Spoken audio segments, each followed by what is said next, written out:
Hey, Trump class of 2024. What's up, nerd herd? How is everybody doing? Come in, come in, come in. I hope everyone has done their homework.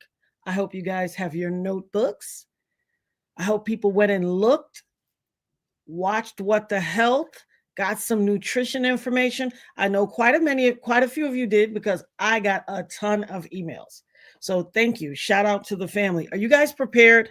How is everybody doing today? How is everybody doing? I had to do some things with the trusty dusty show producer. And then, can you believe it, guys? I actually fell asleep. I never sleep in the daytime. When I say never, I mean never. Boy, oh boy, I am great. Let's see who's in here. I have some hope everybody did their homework. Let me give a shout out to the folks. First and foremost, hold on. I got some first and foremost nerd herd family business to attend to. One second. We have a special day today for a nerd herd family member.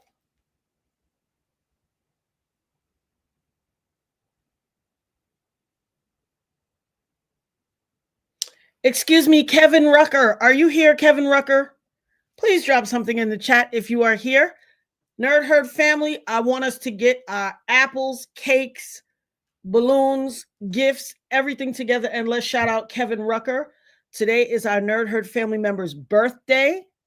Happy birthday. You know we would do the birthday song, but copyright strike. No thanks. Shout out to our family member, Kevin Rucker. Happy birthday, boo. And to the entire December Nerd Herd family, like literally, please send us an email. Reach out to, you see, I got my Le Femme Nikita hat on. Got it cocked to the side a little because I'm here on business. But absolutely, guys, please fill out the Google Docs that Locked created. Shout out to all the dopest mods. I love you, ladies. That's my dream team. Shout out to Renee. Shout out to Lakeisha. Shout out to Charlotte. My dream team of moderators. Love you guys. Like cook food. But Kevin Rucker, will you please come to the front of the stage? Happy birthday, brother. From your Nerd Herd family. I'll see I got like a couple of locks out of place trying to make a starring appearance. When they know tonight the star of the show is Donald Trump.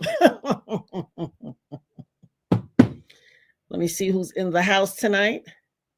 You know your girl's a little, let me just read the from the dopest mod, Locked. Grand Rising fam, you know the routine. Take off your shoes, leave them at the door, put on your fluffiest of fluffy socks. Come in and let's talk. We are all family here. And let me just add a little to that. This is a channel of love, God, patience, but passion. There are going to be times where I speak with such overwhelming passion because there is a wealth of knowledge in here. And I know the thing about time and space, it allows people to forget or not know something and really, really feel like they know and feel like they're operating with a fully informed plate, and they're not. And so in those times, I'm going to come in and I'm going to cry aloud and spare not. Now, I tell y'all that line all the time. So, but here's the thing. This is not a love fest. You don't have to agree with me on everything. You do not. And I never want anybody to feel ostracized or we family here. We cousins. You know how you scream at your cousins and your sister and your brother. We're not going to be screaming all the time, but we are passionate. And when there's something important to know, I want you to know. I don't want you to all agree with me. This is not about Trump over Kamala. This is about being fully informed. For me, truth reigns supreme. I don't care who it falls on. If the truth cauldron, bubbles up to the surface and somebody that is not particularly one of our favorite rises to the top, well, then so be it. But I want you to be fully informed. That's what this is about. This has nothing to do with a love fest. Agree with everything I say? Absolutely not. Absolutely not. I don't need that. I have my big girl panties on always, and I really don't need anybody to agree with me. You can't make it 54 years wanting people to agree with you. I mean, just The last 25 years of my life should have been proved to you. A lot of people didn't agree with me, but I kept persevering. So I just always want my family to know. I tell you than you go somewhere in the street and somebody laughs at you. I'd rather you be informed because I shared it with you. I don't want you walking into battles of wits unarmed, thinking that you know a full range of story about somebody and you don't. And trust me, y'all gonna learn a lot today. So shout out to CGKZ60. Greetings and respect. Shout out to Keisha Du Bois. Hey girl, hey. Ty G. Hey, did your homework. Okay. Great. That's good. I'm glad. Catherine Payne. The dopest mod locked. Absolutely. Freckled Beauty 805. Catherine Payne. Helen Paulos or Poulos. Radiant Victory. Let's see who's in the chat. Faye Crossling. Miss Janie. Auntie Leah. What up? Family member. Debony Louise or Debony Louise. Tell me how you pronounce it. Tony G.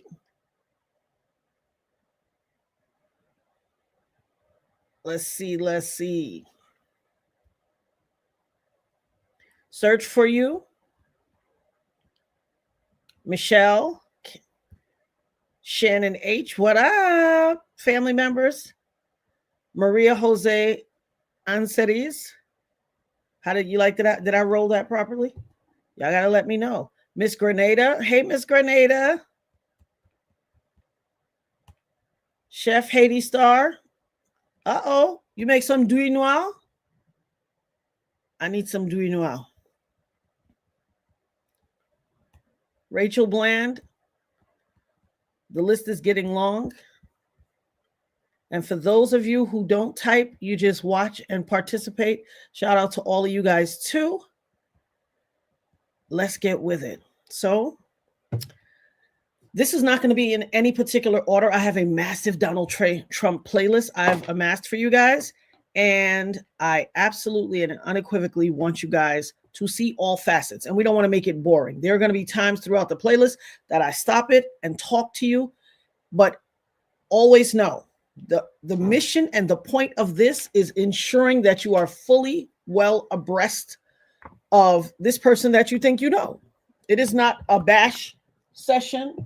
It is a information session. That's what it is always with me. Fact-finding mission. So let's find some facts. I know there are probably some people who are Trump humpers in here and, really believe what they were told, that this guy was just like this upstanding, great businessman. As with any truth session, prepare to be disappointed, have your heart broken, all that stuff. Because you're going to hear some things. There are a couple of things that I wanted to highlight in particular, and I'm going to scroll through the list when it's time. But I'm letting you know right now, the picture is a murky one. And here's the deal. You guys are just coming of this information. Some of this information is known to some of you. Others will be coming of this information for the first time. But there's one thing I want you to know. This is not done in malice. This is not done from a place of hate. This is done from a place of true, sincere desire for my people to be fully abreast of what it is they think they know. And also, so you can have a clear purview of where we're going for 2025 and beyond, and who you will be truly dealing with. For what they say, forewarned is forearmed. So, all right. Family group chat, but all right, I shall begin.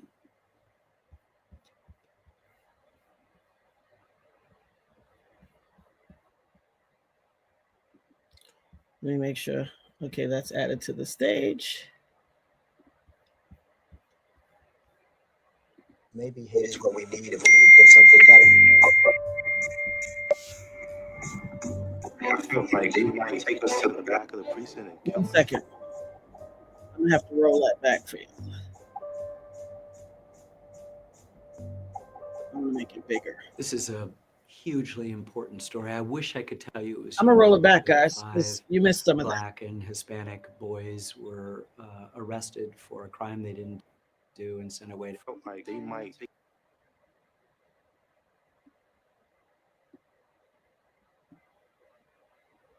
maybe hate is what we need if we're going to get something done. I felt like they might take us to the back of the precinct and kill us.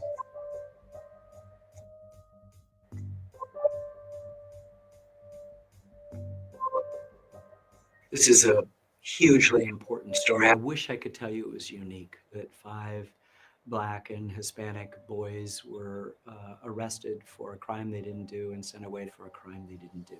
But unfortunately, it's all too common in the United States. And so the Central Park 5 has to be emblematic for a lot of other people whose stories aren't told.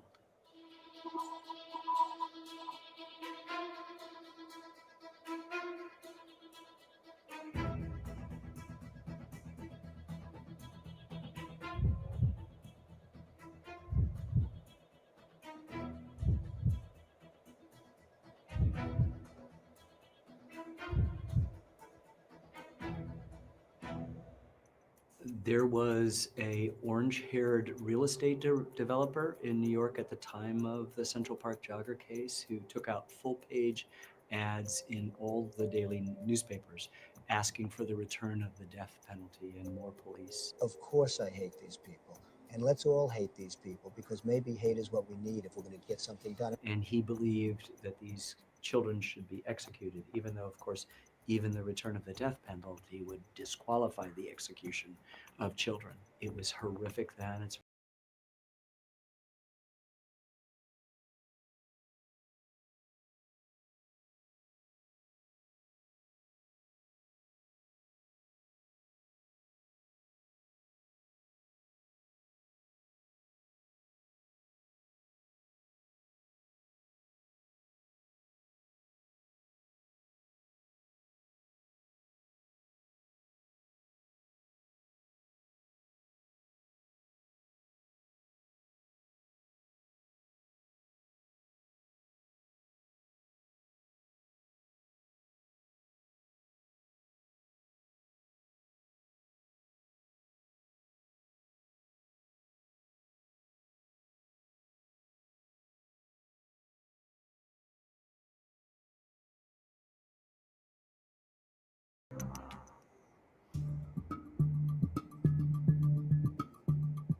I don't think we should admit to something that we didn't do.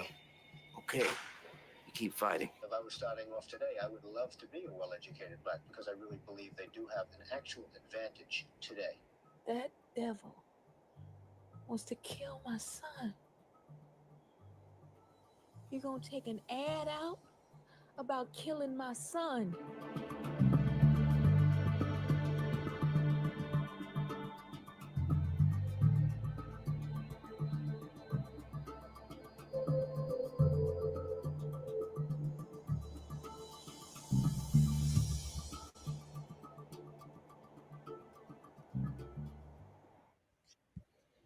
All right, guys.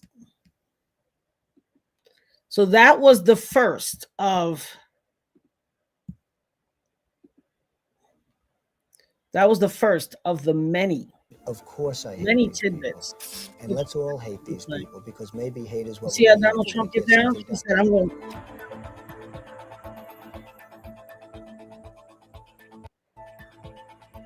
refuses to. Found a female. She was still alive. In fact, still is. Craziness. I stopped it and he still refuses to stop. So that's just one tidbit. Now, what makes them different than your own child? A bunch of kids. I don't know if many of you are from a big city. I don't know. And I was pregnant with my first child, who is now 35, when this was taking place. I used to march across the Brooklyn Bridge. Now, you know, when you're pregnant, and I was huge. Okay. I gained 70 pounds with my first pregnancy. I started at 130 and I ended up at 200 by the time I gave birth. So this was a lot of weight for me. I was young. This was a lot of weight for me. A lot of you people on here, not you people, a lot of the Nerd Herd family lived through this. Those of you who didn't live through this or only heard little sound bites about it, you don't know firsthand. And so let's make sure that we're never arguing in this chat, and we can discuss anything, but we're not arguing in this chat. Think about it. Think about that could be somebody's son, your son, who was out because the city is a metropolitan city. And while they do have parks, back in the 80s, the parks weren't necessarily the safest place. However, you could go to Central Park, which was a huge park that amassed almost the whole landscape of the city. And just to add to the Central Park lore, Central Park used to be called Seneca Village. Seneca Village was a big mass of land way before it was ever a park. It was a part of New York that was considered junky and trash, and the people who felt like they were somebody in society would never go to Seneca Village. And so what they started doing was pushing formerly enslaved people or enslaved people to live at Seneca Village. That was a segment of the city way before it was the lovely developed place that it was now. And that's where they pushed the Black people to live. And so people started buying little plots of land, carving out their own little homesteads, and literally creating neighborhoods. It was an enclave of Black life, former enslaved and Black immigrants who came to America. Everybody, well, that was one of the many segments of society that Black people lived in New York. And guess what? One day, somebody came up with a bright idea. You're going to let these Blacks have their own place? Let's create a massive park and let's displace them. And so they then, after Black people living in Seneca Village all those years, they threw them out, took their properties using eminent domain, never paid them a dime, just disenfranchised them. Some of those people who were one of the first settlers, some of those families who owned houses and all of that, guess what? They ended up homeless or in the housing projects. See, America has been against Black people for a very long time. So when you hear us discuss things here and you're not from America or you don't have a firsthand knowledge of all of this information, stay out your feelings. When you hear Black people have discussions, stay out of your feelings. Sit to the sideline and listen and learn.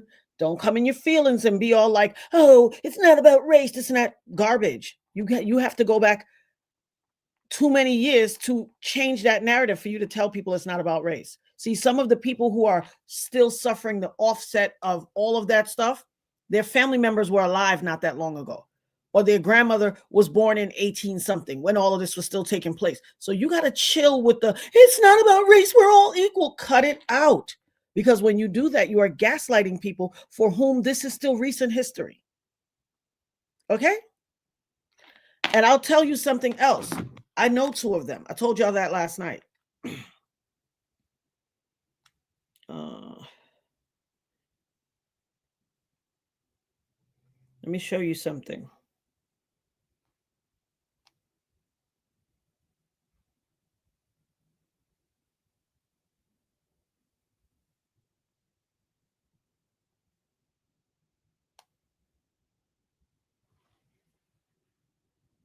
That's me, Yusef Salam, one of the exonerated five. We're not even going to call them the Central Park Five anymore.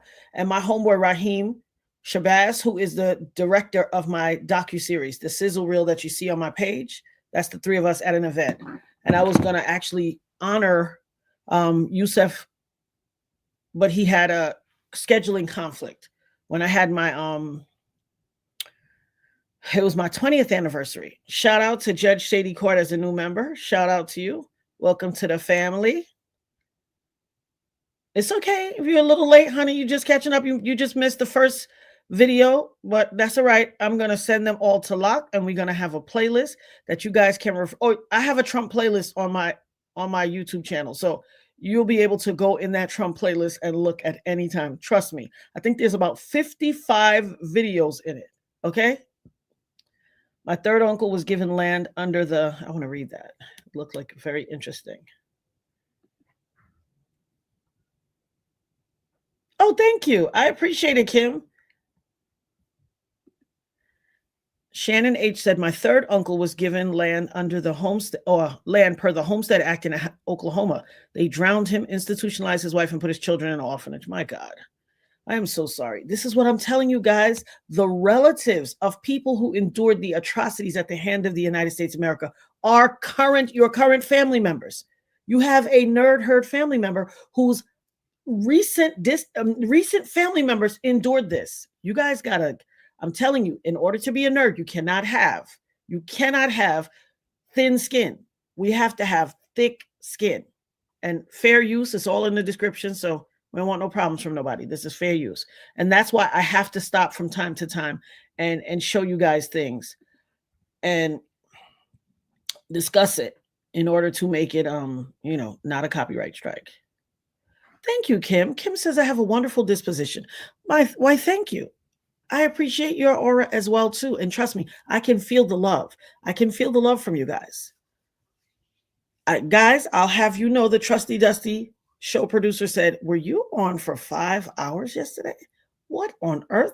What is this? What's happening here? All I could do was laugh. I said, I know, right? She said, I was like, wait a minute. This has been a long time.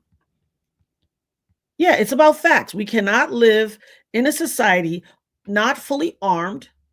Third great uncle. Listen, and I figured that, boo. I figured that. But I want you guys to really avail yourself of the understanding of who you. That's right. If you come in late, meet the dopest mod in the front office with your late slip. Okay. And too many lates, I ain't gonna talk about too many lates because I'll be late. So I'm not gonna talk. But someone says, are you a fan of Trump? Are you asking me? Or I guess somebody in the chat. I'm a fan of truth. And so that's what I'm always. Definitely, guys, get on the Nerd Herd birthday list. Let me just reiterate. We are shouting out our brother Kevin Rucker. Kevin, are you in here? Kevin, happy birthday, boo. Come to the front of the room and get your birthday. Remember in school, well, when my daughter was in school, they used to give out those little Pizza Hut slips if you read all the books on the reading list. So you can go get your little pizza. But I understand this. This is, like I said, this is not a bash. Yeah, our parents had tough skin to get through what they had to get through. And that's why I always salute my ancestors, because this ain't an easy walk. It's not an easy walk. Do you know, could you imagine somebody has a right to walk up to you and spit in your face and you don't get to look at them no kind of way? You just got to put your head down and walk away, baby. Hey, the strength that it would take, because they surely would not meet the spiritual side of me. They wouldn't meet the spirit me. Oh no, they meet these hands. They'll meet these hands. That flesh. Yeah, we going you want to rumble with the bee, huh? That's who they would meet. And no disrespect to our ancestors, they had a lot of courage, fortitude, and all that. They did what they had to do to get through for the times that they had to get through so that we could come into being and be able to make change. And that is why I do what I do. Absolutely. Show some love to the family members who are expressing, firsthand accounts of what they went through.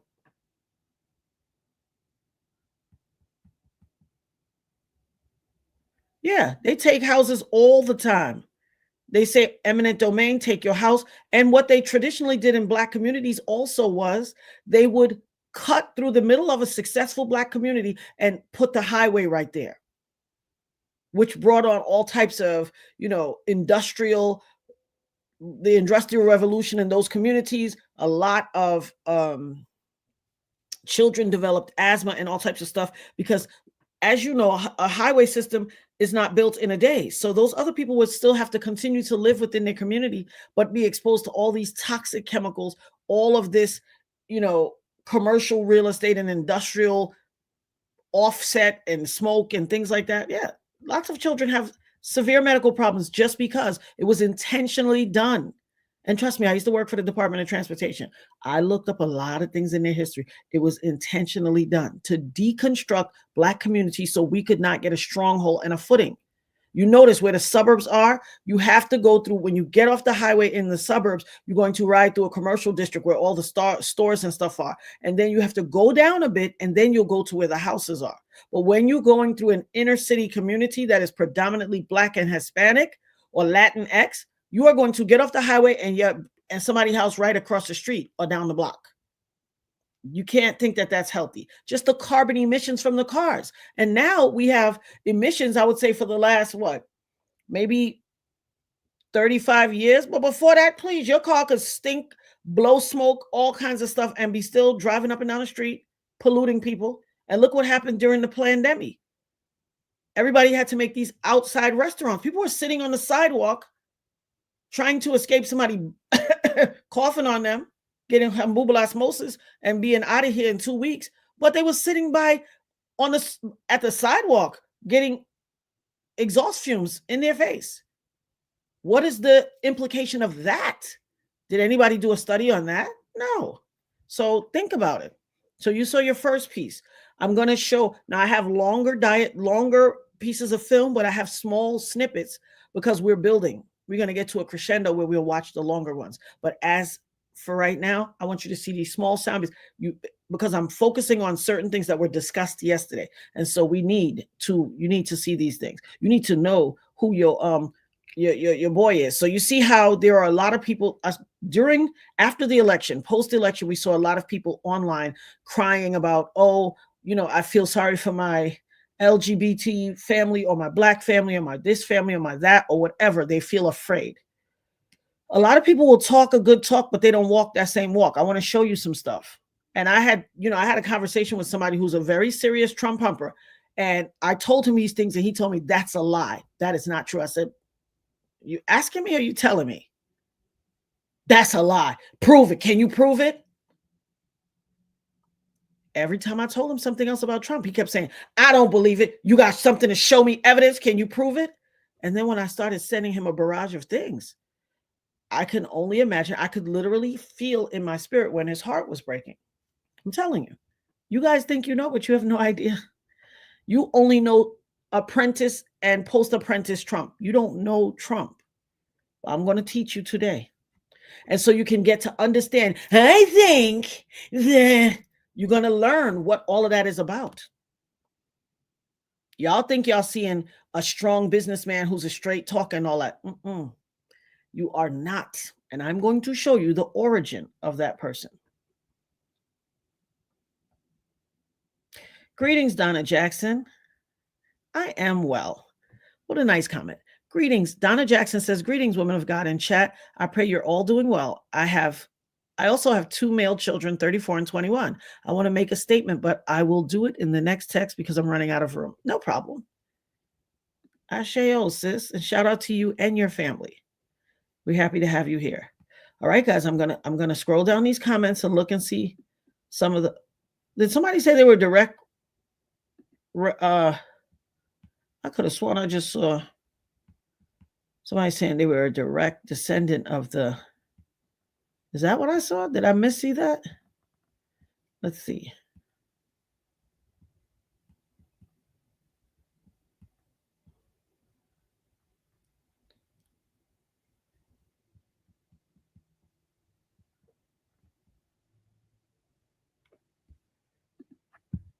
Shout out to Larry Jasmine. She says, Larry. Natanya, please get a hold of Candace Owens. You're both such intelligent women with facts and truth. I think y'all would have an amazing conversation. Just saying. I don't have an aversion to Candace. I think she's a brilliant woman. I don't necessarily believe that every time she speaks that she's abreast of the fullness of Trump. She's still relatively young and there's some things that she's not privy to. And here's the thing. You don't know what you don't know until someone who does know informs you of it. And so I think she's ill-advised on a lot of things because there are so many things about Trump that she doesn't know. So I would absolutely love to have a conversation with her about this and other things. Because here's the deal. I'm not here to change anyone's mind. I am simply here to counterbalance what you think you know. I thought I saw something that said somebody was a direct descendant. Yes. Oh, Judge Shady Court. She says, I'm a direct descendant of the Tulsa Massacre. My family owned Dreamland Theater, first black owned. I've done extensive research on Dreamland Theater. Asheo says, first and foremost, our condolences and respect to your family and your family's legacy. Thank you so much for finding a place here in the Nerd Herd. We appreciate you and thank you for sharing that with us. I've done extensive. First of all, your ancestors were amazing. They accomplished something. The Dreamland Theater was the pinnacle of the Black community in Oklahoma. It was where all things took place. Black people could go out and see shows, have events. They had event facility, all of that. And they also developed a large part of the Tulsa, that main strip in Tulsa, the landscape. They were amazing people and made it possible so that other Black people could own things and enjoy the finer things in life as well. Shout out to your ancestors. You are of good stock, my girl.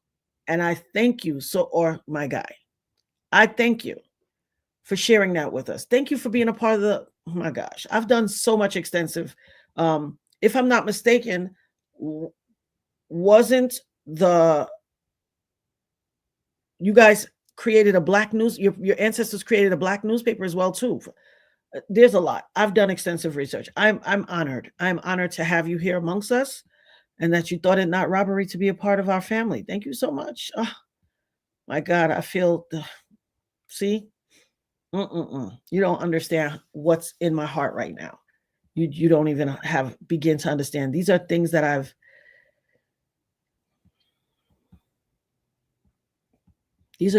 done amazing research about.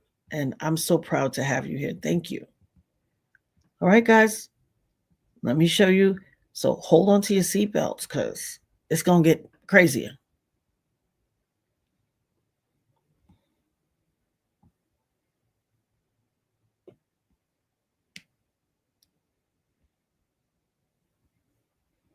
Absolutely. Oh my gosh. Lord, I just felt a little overcome, guys. I love our people and our history too. Shout out to Val's work. So powerful. All right, I'm going to go and start and play another thing now. Hold on, guys. I shall return. And it's important that we do this because we have to be well versed. Each one teach one. One hand washes the other, both hands wash the face. Now, where did my Donald Trump playlist go? Okay.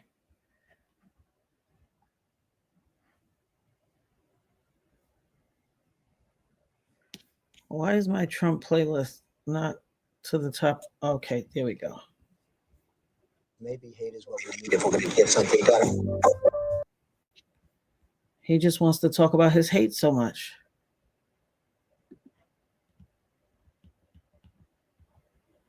See, my Trump playlist is trying to act up on me, but I have certain things that I want y'all to see.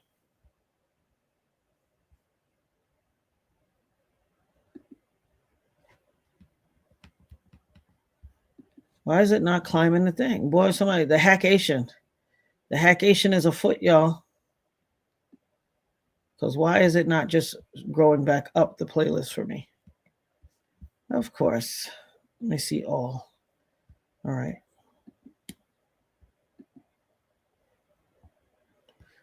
I'm going to have to close the playlist and go back in it because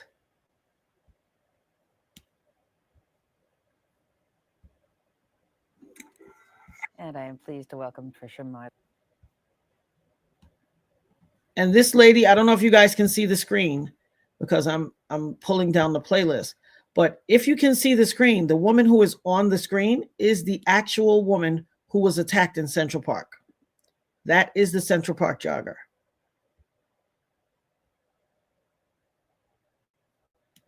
What is going on? They are trying to play with me to sabotage my lovely playlist. Okay. What y'all not gonna do? What y'all not gonna do? Bear with me, guys.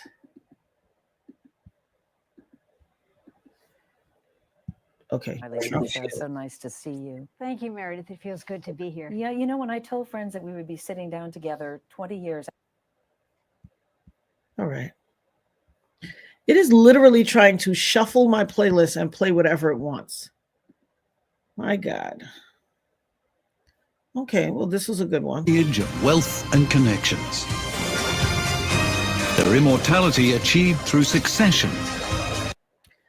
With a legacy that This thing is literally playing what it wants, taking over my playlist. What is going on here? uplifts or shackles the air. Now, I have never had a situation where I've tried to play something and it's playing what it wants to play. All right, I just saw you. I just saw you. Okay.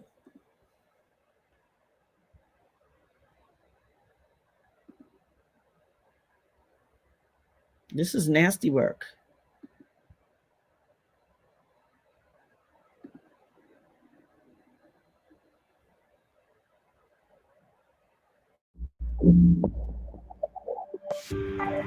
Donald Trump was his father's apprentice, heir to a multi-million.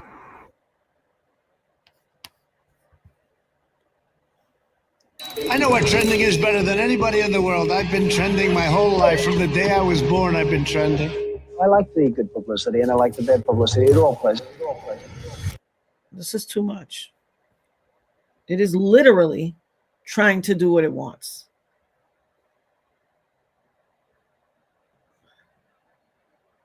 Why are you doing this? Somebody doesn't want me to show y'all this, but that's all right. Y'all gonna see this. Trust and believe y'all gonna see this.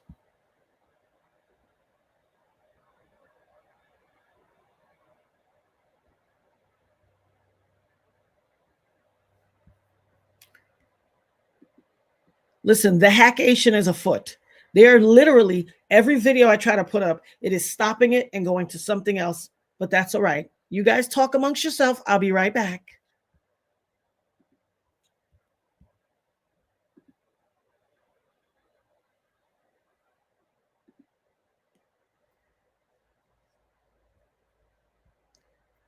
Trump playlist. Okay.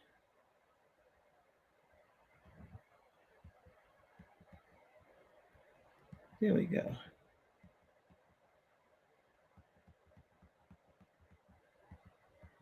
Why are you trying to roll my entire screen? We're not rolling the screen. I'm annoyed now, but I'm going to play this.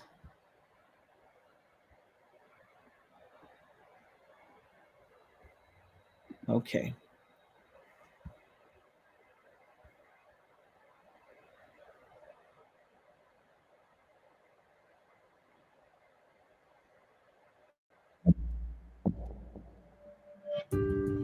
Donald Trump was his father's apprentice, heir to a multi-million-dollar real estate organization. They had a vast empire in Queens and Brooklyn of residences.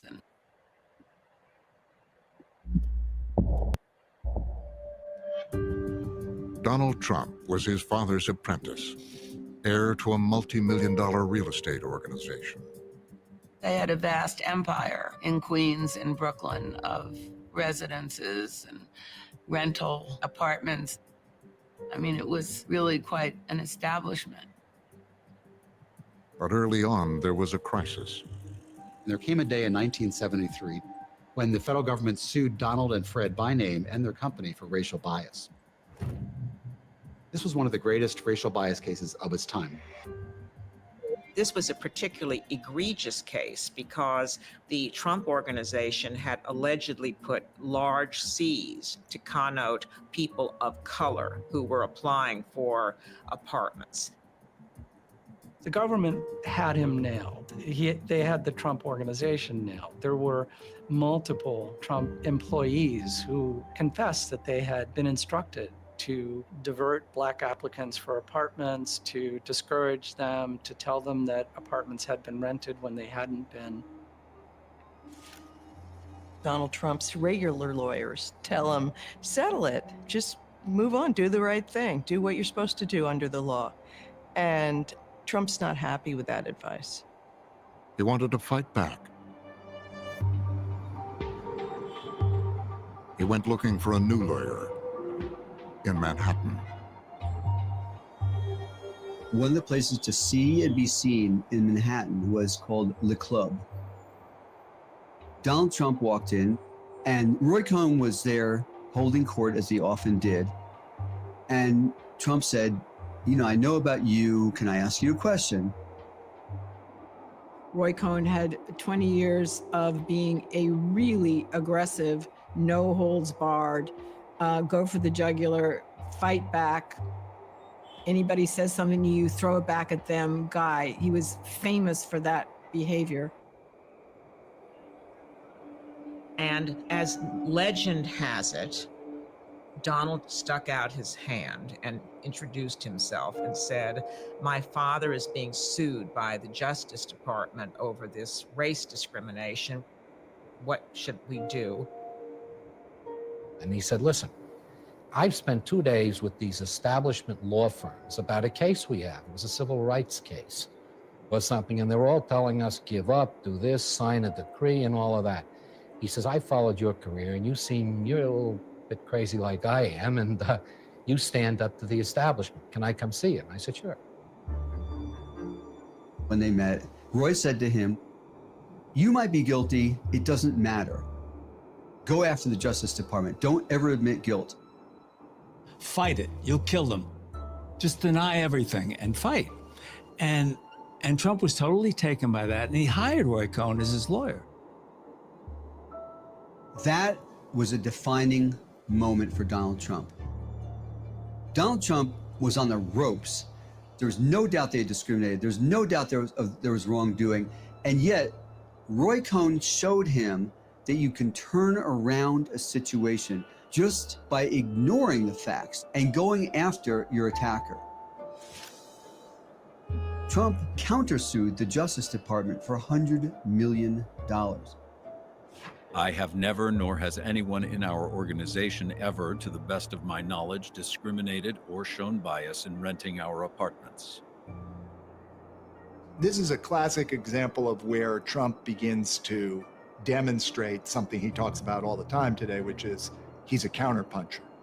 So somebody comes out after him and says that he's done something nefarious and horrible, and he just goes back at them with all guns blazing. You know, boom, boom, boom, and admits nothing, never admit anything, never say you made a mistake, just keep coming. His countersuit didn't work, and in fact, he did end up quietly settling out of court. But Roy went on the offensive and said, this is a victory. Trump was vindicated. He knew before anybody else did that the court of public opinion is often more important than a court of law.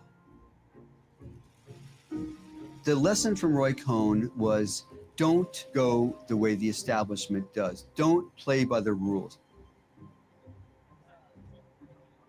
Donald Trump learned a lot of things from Roy Cohn, but I think that you could kind of sum it up by saying that bullying works really well.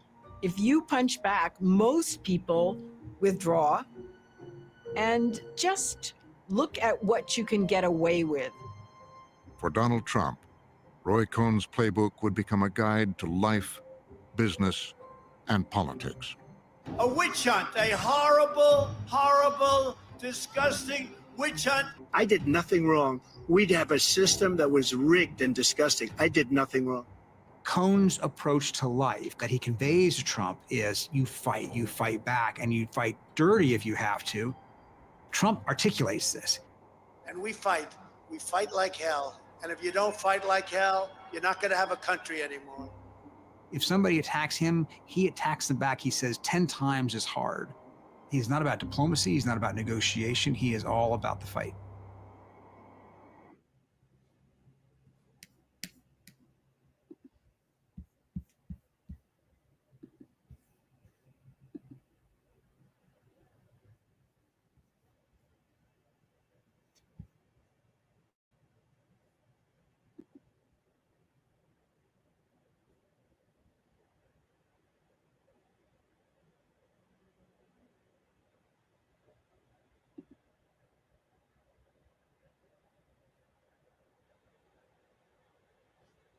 Hold on, because this thing likes to play what it wants to.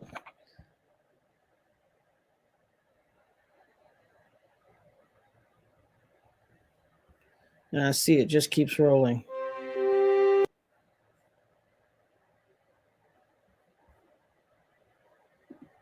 I'm going to come back to the screen with y'all, but I feel like it's going to try to pop on anyway, because it is literally doing what it wants to do today. So I saw some people saying Roy Cohn looks like he does cocaine or whatever, or dancing dust. He was literally dying of AIDS. That's what that look was you saw on his face. He probably did do drugs, but that was him. He literally, one of those pictures where he was like, was at a party. He died right after that. He unalived right after that. Like, I don't even think it was days or a week. So you have to understand here. Now, do you understand?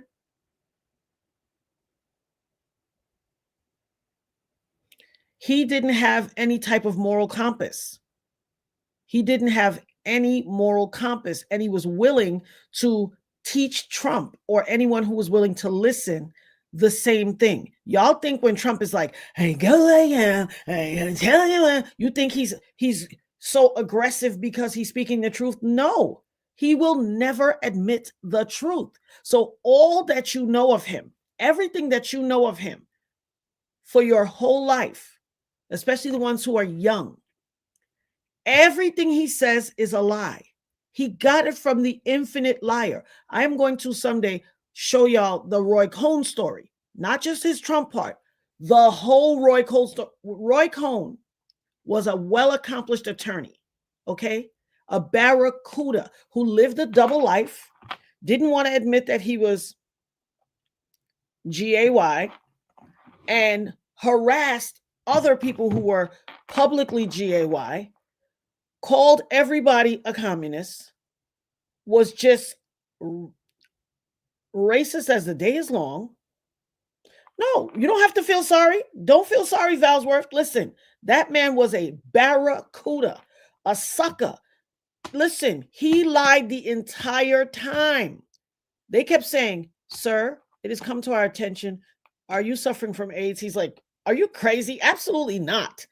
Please, I'm perfectly healthy. I had a physical the other day. My doctor said I'm at the top of my health. When he made that last statement, he literally died of AIDS probably a few days later. Full blown. I'm not talking about a house in Virginia. I'm talking about full blown. He's a consummate liar. And he trained your boy. He trained your boy. I don't care what they say. I don't care if they catch you with a bloody shank in your hand. Say, I didn't shank her. She ran into my hand 10 times. This is what he was trained on. So what makes you think, and listen, that was his early days. Now, remember what I told you? He was convicted, him and his father, of being racist. I see so many black people. He's not racist. That was the 70s, boo. The 70s. And it served him well, and he's continued his life. You think they not still racist? What do you think? They woke up one day and not racist? I heard people say, he can't be racist. He's dated a black woman. Hello. Let me reacquaint you to what is called the slave master. Okay? Say what now?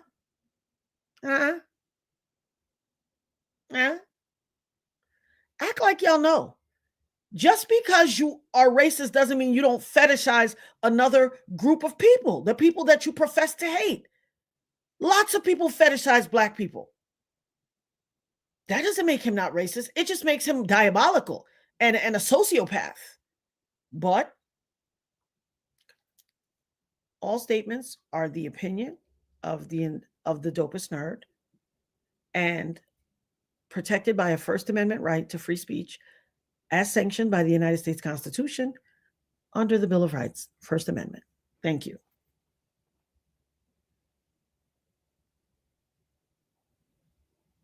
Listen, honey. First of all, I put you on timeout. I know you probably say somebody put me on timeout. I put you on timeout because I've been noticing some of your comments is a little, I don't know. So why did he sponsor Jesse Jackson in 84? Because white people always look for a black that they can manipulate. Okay? And put up as a figurehead. When they choose their designated person and put them up like put a battery in their back and put them forward, you got to really watch that person. He didn't sponsor him out of a true sincerity to sponsor him. And if he sponsored it at all, because I don't believe that. And like I told you, I was around then.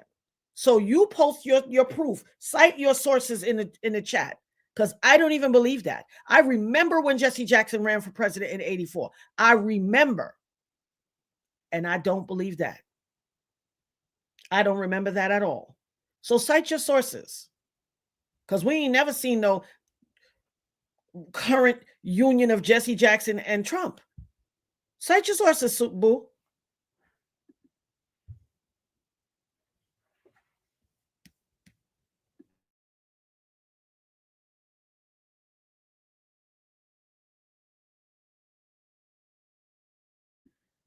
My bad.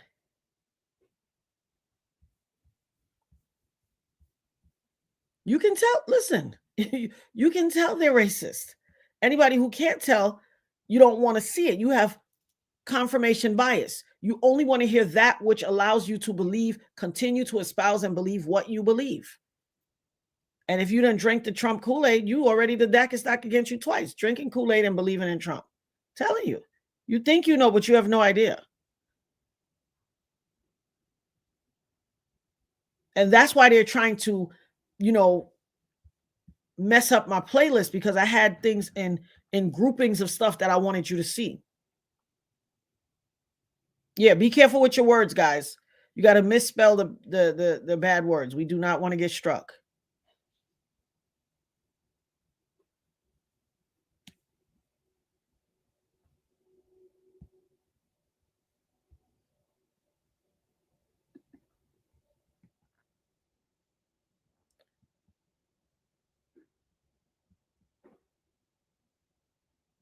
I have a scrolling disclaimer.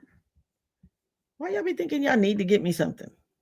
Yeah. I notice a lot of people say things like, Natanya is so smart. And then always saying things like y'all think I just fell off the turnip truck. I don't understand.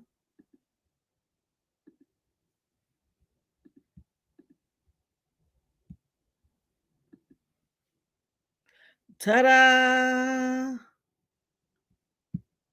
I appreciate the concern, but I please, guys, I'm in the room. Don't talk about me like I'm Short Bus Shorty or something. No disrespect to Short Bus Shorty. Yeah. What is a sponsor? I'm trying to understand. Are you trying to say he endorsed him? Because I don't know that he did. And I haven't seen anyone cite anything to the contrary. In order to convince me of something, you have to cite your source, and it has to be verifiable. It has to be something that I can verify 2 and 3 places. You've done research and prayed. I appreciate you too. I like and appreciate you too. Absolutely. Because that's what I said. This is not a love fest.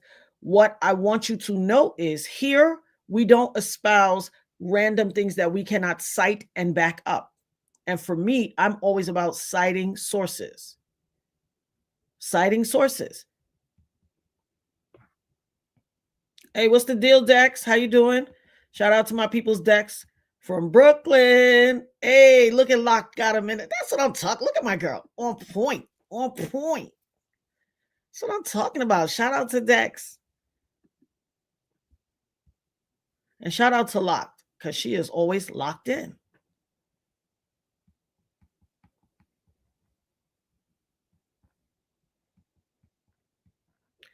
There is one video that I really want to show y'all. You are going to, well, there's a few videos, but there's one. You will be so friggin' disgusted. Always remember, just because someone stands with someone doesn't mean they support them.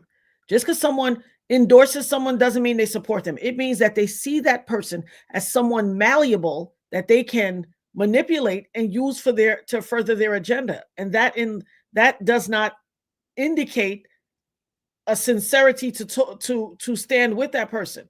Sometimes they see that person as a tool. And just because somebody sees you as a tool doesn't mean they're your friend. Cite your sources.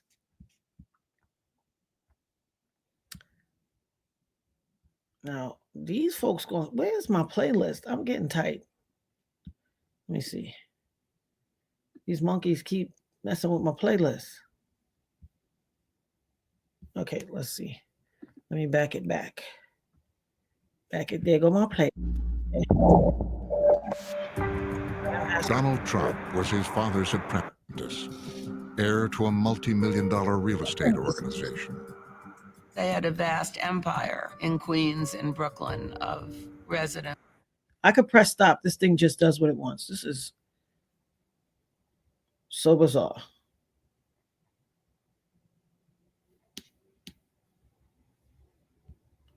All right. Let's see now. Let's see now.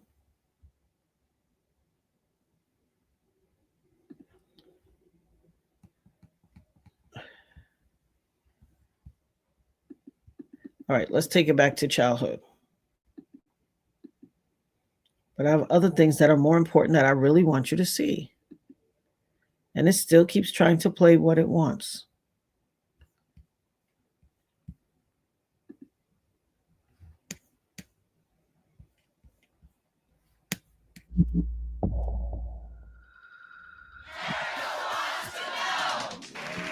Welcome to America Wants to Know. I'm Ernie Anastas, and this is the... In 1992, I hosted a special show in New York where viewers asked a lot of questions about their favorite celebrities. Many, of course, were interested in Donald Trump and what he was like as a young boy growing up in Queens. I managed to catch up with Donald's parents, Mary and Fred Trump, and asked them what was Donald's favorite game as a child. He played Monopoly. Yes, indeed. He played with his brother. Yeah. He played with Robert. But more than Monopoly, he played with building blocks. Ooh. Always with building blocks. Look at his mother face. But Donald Trump's childhood was much more complicated. Early on, a family crisis. His mother seriously ill. When he was 2.5, my grandmother got very ill. Donald, who was at a very, very critical point in his development as a child, was essentially abandoned by her. He may not entirely trust women. He finds it difficult, if not impossible, to connect with them on any deep level, because I don't believe he ever was able to with her. When you ask him about how she showed her love, he has nothing to say. The complexity of that relationship, I think, plays out through all of his relationships with women throughout his life. With one wife after another, there is...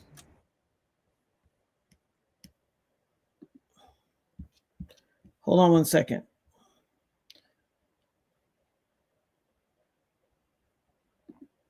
So this right here, Trisha Tennell, we won't tolerate this. I'm not going to tolerate this. I stopped the video. Kamala is not black. What is she? What is she? Y'all going to stop playing in her face, okay? Stop taking someone's blackness away from them. I don't like it. I do not like it. It is disingenuous. It is disrespectful. Are you black, Trisha? Put in the chat if you're black. How dare you take away somebody's race and their identity? What are you basing it on? She's not black based on who, what, when, where, how. Cite. Nah. First of all, MT, I'm telling you, I'm gonna ban you. I'm gonna make locked you out of here. Because you giving vibes of a troll, and I'm not playing that game. You're not gonna come here and make a maku up in this place. You're not gonna do it. She is black. Where are you getting your information from? Her father is Jamaican, okay? My family is Caribbean. So what you saying? Because I grew up around a lot of black Americans that say, oh, you ain't black, you West Indian. Y'all don't know the difference between race, ethnicity, national origin. You don't know. If you don't understand something, just say that. Go back to school and educate yourself. You are mixing up somebody's national origin, race, ethnicity. Y'all don't know. Oh, you black? And you're going to say another woman's not black? Listen. This is not a love fest. Let me put myself on full screen so y'all can get me 100%. This ain't no love fest. You ain't got to agree with me. But what you not going to do in here is play semantics and games. You're not going to come in here and play in my face semantics and games, okay? The narrative changes anytime the perceived dominant culture wants to make themselves right. For years and years and time immemorial, okay? Time immemorial. People have said the one drop rule, one drop of black blood makes you black. Let me explain something to you about the Caribbean, okay? Let me explain something. Goodbye. So long. Oh, well, so swell. See you soon. Take your ass down the internet superhighway. You're not going to come over here and play games in here. We're not playing games. You're looking for attention. You want to be a fool. You're not going to do it here. Good luck on your journey down the information superhighway. I'm not playing these games, okay? My family's Caribbean. I could show you my aunts. They call it Dogla. When you are mixed with what they call Indo black connection. Half the family's black, half the family is Indian. Listen, even the origins of India. See, I got to educate y'all. That's why I be having to get hype in here. I got to educate you. What you don't understand, even in countries like India, in Asia, and all of that, you are going to, and India is in Asia, you are going to see the origin story of a lot of what you think they call Asiatic blacks. You ain't never seen Asians. See, they only show you the whitest. Let me calm down. Let me woosah it. Because what they do, because of colonialism, colonialists went all through the globe and pushed to the forefront the notion that white is right. And so all of these societies wanted to assimilate. Okay? You hear that statement? I know black, I Dominican. You black. In the Americas, remember the Caribbean is in the Americas. North America, South America, Central America. Remember that. The southernmost Caribbean island is Trinidad and Tobago. That's the southernmost. We're at the end of the Caribbean Sea. And all points in between are the Americas. I know y'all ain't pay attention in school. Not all of y'all, a whole lot of y'all, the trolls. I know y'all ain't pay attention. Y'all was the one that was throwing the paper to the front of the class and the teacher turned around and said, who did that? And I was the one, the dopest nerd, who said she did it. Throw her out because I want to learn. Stop playing with me. The same way I pointed them out in the class, I'm going to point you out. You're not going to come up in here with your trolly comments. We are trying to do something here. If you do not respect the boundaries of this soapbox in here, go that way. Down the internet superhighway. There's lots of places for you to exist. But what you're not gonna do in here, and I'm putting everyone on notice, don't play with me. Because as sweet as the sweet part is, baby, my spirit is all spirit, 100% sold out for God. But you see that flesh that God is still working on me with? I collect and gather people every day. I have no problem collecting gather. You're not gonna come here and play. We are learning. We want to be an environment where positivity, learning takes place. We don't need your gaslighty troll. I ain't got nothing better to do with my life. Things ain't work out the way I wanted. Who can I mess with? Get out of here. All over the globe, there are tons of people that are significantly darker. If you go into the communities, you'll be shocked to see how black-skinned the people really are. What you see on the forefront of society is the colonialized. Okay? So let's keep that a buck. Act like you know. Act like you know.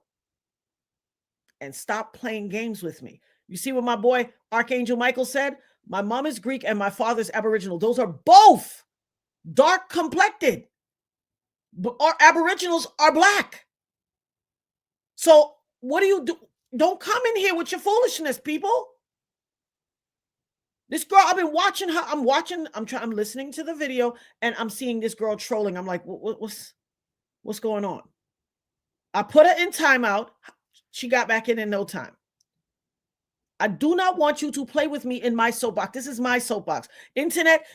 The internet, the social media, YouTube is full of a bunch of soapboxes. Think of it as an open warehouse with a bunch of soapboxes, and everybody's saying, hear ye, come over here. I got a new elixir that can cure everything. You got gout? This will work. This is my soapbox. You don't like it? Scram. We don't want this to be a love fest. You can do what you want, believe what you want. What we're doing here is making sure that you are fully abreast of everything so you can make an informed decision. I'm not saying, believe everything I believe. That's what punks do. That's what insecure people do. I'm neither of those. I'm neither of those. All these terms, Creole, octoroon, quarteroon, mulatto, all of those are created by the perceived white supremacists, the perceived dominant culture for the purposes of separating people. What don't you get? If you self-identify, when mulatto came out with that name, I was like, what in tarnation? Who, what? It is an attempt to make people feel other than, so they can separate from traditionally melanated African people, and separate themselves and say, but we're other than, we're greater than.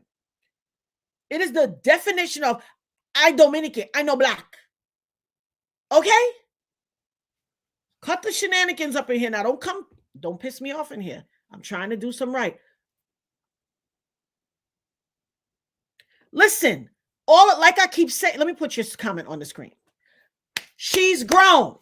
Jaguar is my friend and I love her, but she's grown. She could think or do what she wants. Like all of y'all can. You could say, I voted for a water buffalo. You got it right. That's your vote, your choice, your freedom. Stop trying to mix me with somebody and act like she's not allowed to have her own independent thought and I'm not allowed to have mine. Y'all all are allowed to have your own. What I'm telling you I'm doing here is educating you, giving you a full scale, uncharted, unleashed look into who Donald Trump is so you can make a well-informed decision. Stop trying to come in. Well, how come she said this and how come? Because she grown. That's why. Because she grown. Same way I am. Stop it with the divide and conquer tactics. This question alone is a divide and conquer tactic. Grow up. Jeez Louise. Now y'all pissing me off now. Getting on my nerve. You could tell people haven't traveled. If you ain't been nowhere, just say so. If you're not smarter than a fifth grader, just say so. Avail yourself of this lesson we're having here. Come and learn. If you got Stockholm syndrome, just say so. If you don't want people to be educated and you want everybody to exist in ignorance with you, just say so. I mean, this ain't the place for you. Have your way down the internet superhighway. Good luck on your journey. But what you not gonna do, you're not. Now, don't piss me off now. Don't.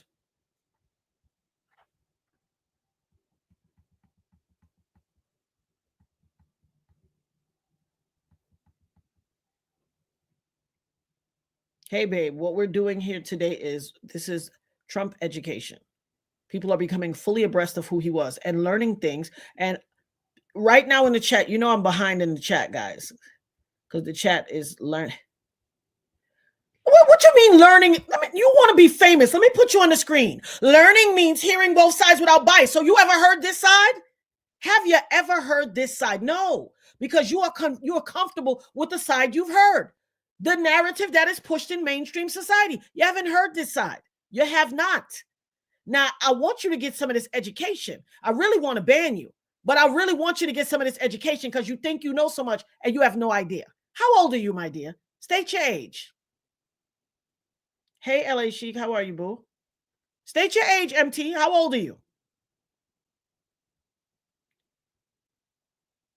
State your age. How old are you? Because you think you know so much. If people were really interested in telling the truth, why is this counter narrative not in the forefront of mainstream society? Ask yourself that.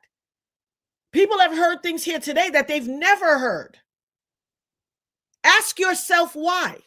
Why you think they're not, why, and same reason you're coming here to interrupt our flow, because you don't want the counter narrative to be espoused. You want people to stay in darkness. Admit it. Like, I really want you to get some of this education, but I'm serious. I'm about to ban you. You will have to find your education elsewhere because I don't like it. We came here with an intent. We were on 5 hours yesterday. We had a discussion what we're going to do. Okay, bring your notebooks. Let's go get our learning. Stop it. You hear what I say? I say stop now. I say stop. All they don't want to see that side now. I know you think you want to provoke me, but you don't. You think you want to provoke me, but I promise you, you don't.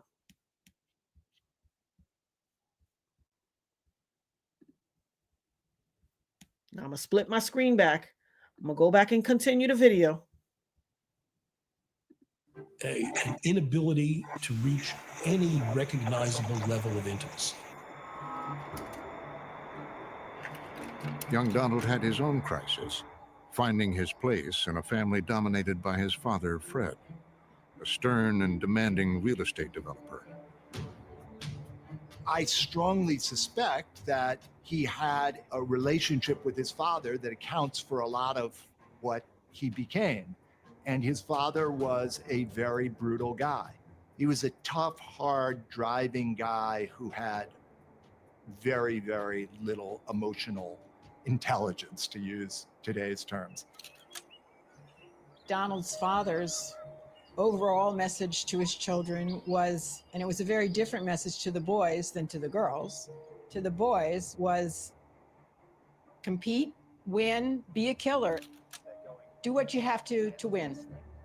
Inside the family, a harsh game of apprentice. Who would take over Fred's empire?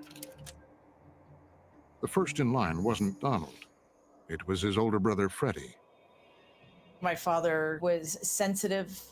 He was kind and generous. He liked hanging out with his friends who adored him. And maybe worst of all, although it's hard to say, he had interest outside of the family business. My grandfather understood none of that. Their father said Freddie wasn't a killer. He wanted to fly airplanes for a living. Donald thought that was crazy. They could not understand why Fred did not go into the family business and be a builder like their father was. But Fred wanted to be a pilot, and Donald looked at that and said, well, that's sort of like being a bus driver. Why would you want to be a pilot? Donald watched as Freddie was cast out. My dad couldn't do anything right, and my grandfather made his life miserable. He was frustrated, and he began to realize that it wasn't going anywhere. His life ended early in alcoholism and poor health. Through the years, Donald would take a much different path. He wanted to avoid my father's fate of, abuse and humiliation at the hands of his father. He took that lesson to heart. He was determined to live up to his father's ideal, be a killer. But he was also tempestuous, impulsive, and at 13, his father sent him to military school. He must have said, this kid's going to grow up in a tough world, really tough world. If I want him to succeed, he's going to have to be tough. He talks about it as almost this rite of passage. He said to me that when he arrived at the military academy, for the first time in his life, someone slapped him in the face when he got out of line. It would be a 5-year lesson in how to be a bully. Donald Trump yelled at his classmates, he pushed them around, he even used a broomstick as a weapon against classmates who didn't listen to him when he told them what to do. All of us, we're part of this culture of you beat on kids when they didn't do the right thing. You got hit, you may have gotten slammed against the wall, you were put you got put artificially into fights.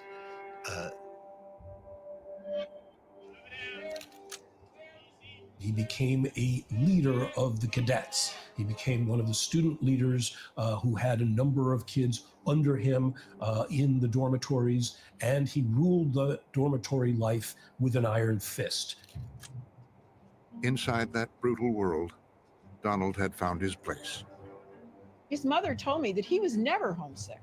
He loved it. He loved all that stuff because it was also really competitive. Other kids didn't really like him all that much. He wasn't that popular because he was so competitive. He was always looking for the edge, but it was a environment that he thrived in. With his father and mother by his side, Donald graduated. He'd become a killer, learned the power of bullying to get ahead, a method he'd carry into the future.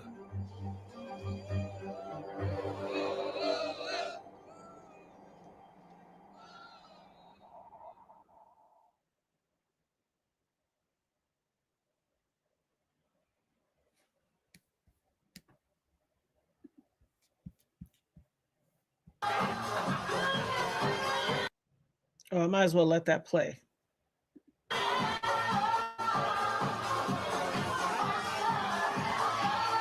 I'll just go ahead and let that play. All the people that say he's going to release the Epstein files, look at him. I believe anything.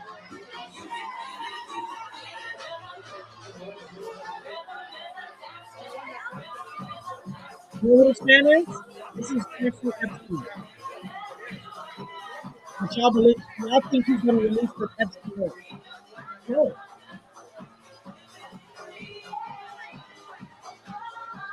I didn't ask anybody to hate him. What I want y'all to know is the truth.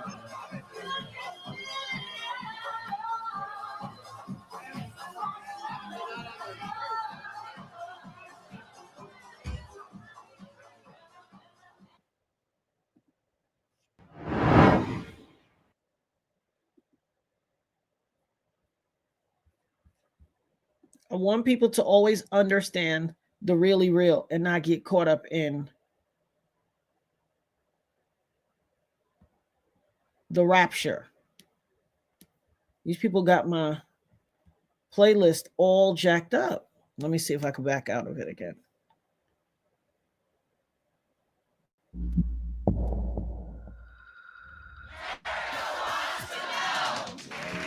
Welcome to America One. Let's see.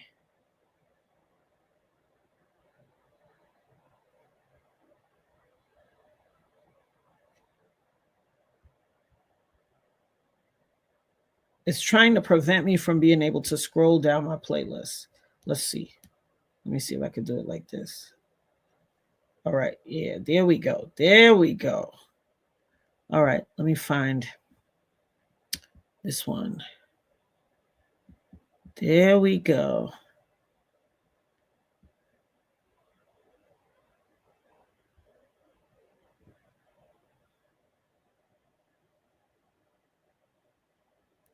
Now, this is your boy. Why would it scroll all the way down there and then still flip back? Just bear with me.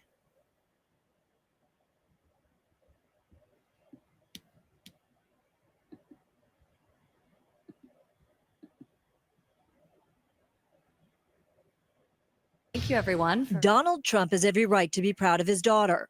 Ivanka is a successful, Ivy League educated businesswoman, author, and mother. She's now helping run his campaign and introduced her father at the Republican convention. Yet at times, his fatherly praise is downright cringeworthy, like on The View in 2006. I said that if Ivanka weren't my daughter, perhaps I'd be dating her. You know? Stop it! Oh, it's so weird. Stop You know it. what? You are Moving on. Far from protecting his daughter from being talked No, about as a that sex is- object, he has encouraged it multiple times. On Howard Stern's radio show in 2004 and then again in 2006. By the way, your daughter, she's beautiful. Can I say this? A piece of ass. Yeah. She looks more voluptuous than ever. She's actually always been very voluptuous. It's She's tall. unbelievable. She's almost 6 feet tall.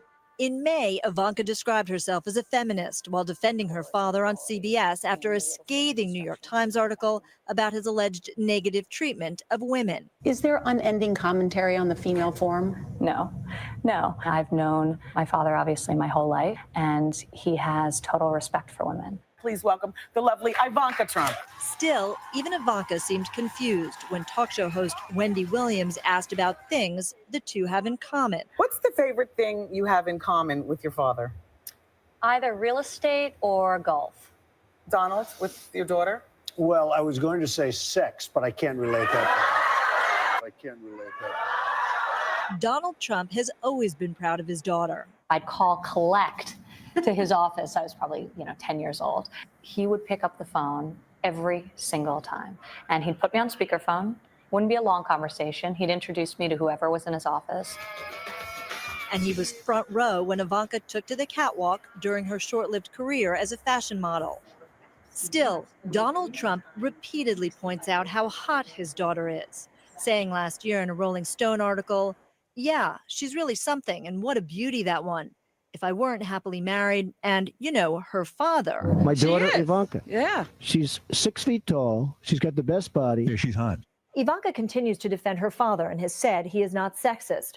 Earlier, her Twitter account showed a little heart liking an article about her father's decade-old comments to Howard Stern.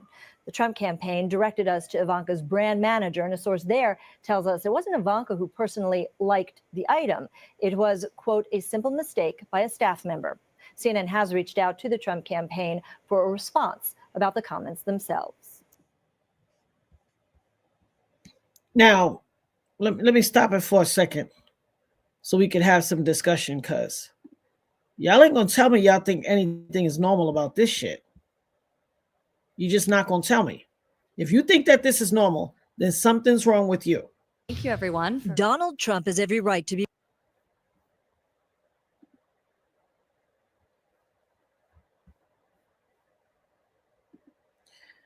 Now, y'all gonna tell me that that is normal behavior?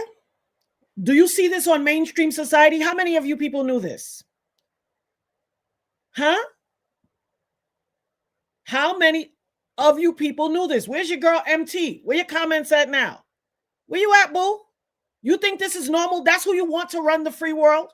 You want to run America? Somebody who lets a man say, your daughter is a piece of ass. Yes. And if she wasn't my daughter, I'd be dating her. And what do you and your daughter have in common? Schmecks. What? Which one of y'all say that? Where y'all at? Where's the gaslighters at? Come to the front of the room.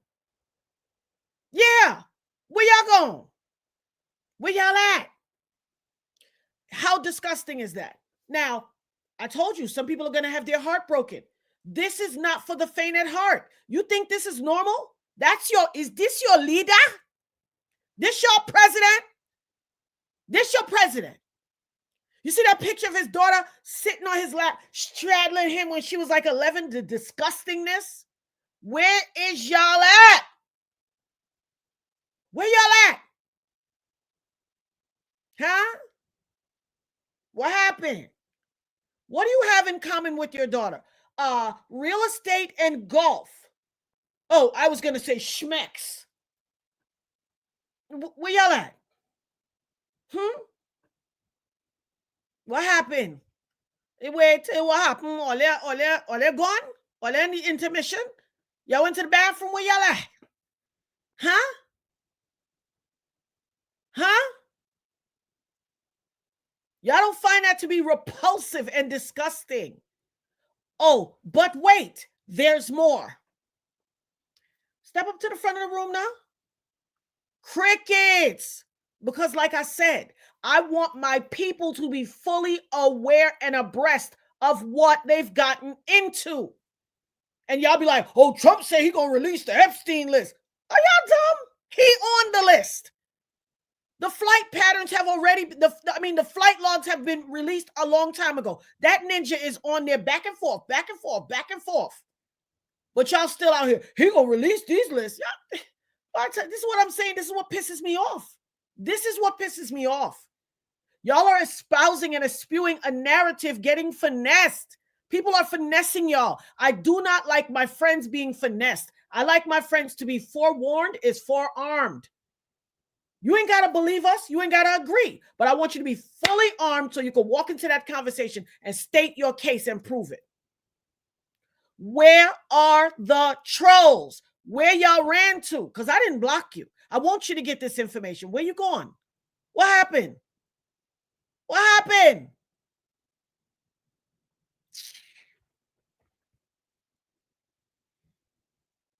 Now, the people who are from outside of America, were you guys aware of any of this? Or the people who believed in Trump or didn't, necessarily vote for him, but had no, who was aware? If you are aware of this, drop some carrots in the chat. If you are not aware of it, drop some ones in the chat. Let's see what it's looking like. Let's see what it's hitting for. I'm not asking you if you voted for them. I don't care who was running. I want you to be fully aware of who they are. Stop it with the false equivocations and the defense. When you start getting defensive, you shut your ears down. You turn off your listening ears and you put on your venting ear. I vote for him. Who knew about this? Who? Where's the guy that said, thank God ignorance is your only virtue? Catch that mug. Catch him, because I'm going to put you out. We ain't got time for y'all. Do I have to play it again? Clearly, you wasn't in here. Clearly, you wasn't in here to see your boy dry humping his daughter. Shall I replay? I really don't want to take it in no more. I've seen it when it was actually happening. And then I see these people who think, oh, the ladies on The View, they are woke feminists. They're always on his case. You know why? Because they can remember when he came on there and said these things. They know the disgusting, vile person that he is, not the least of which is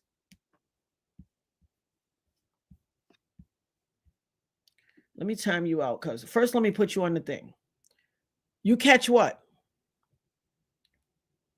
Explain what you catch is, because I like to give people the opportunity to explain themselves. I saw another one of your comments. All right. So no, you're going to move your bomba clot out, Tessa, because now you're playing. Now you're playing and you're about to move your bomba clot out, Tessa. We're not going to play these games. What we're not going to do, that sucker, kick him out. I don't be wanting to ban people. I want all of y'all in here. I want all of y'all in here. I want y'all to get this education. But some of y'all is just trolls. Don't make me put pictures of your first lady up here. I just don't want my channel to get struck. All her corn. She was a Schmex worker when she first came here. Schmex worker. I don't understand what y'all don't understand. It's whole bucky naked nude corns out there of her. I don't know what y'all don't understand. What don't y'all understand?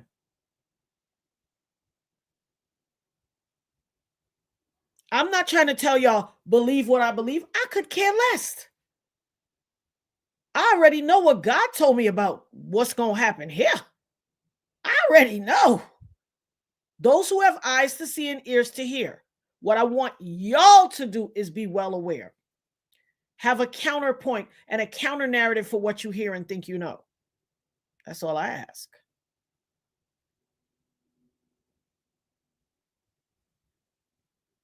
There you go. When you see a troll, put a rock in the comments. Now, who is this trying to? Let's see. No, I think quite a few people don't know. They don't know.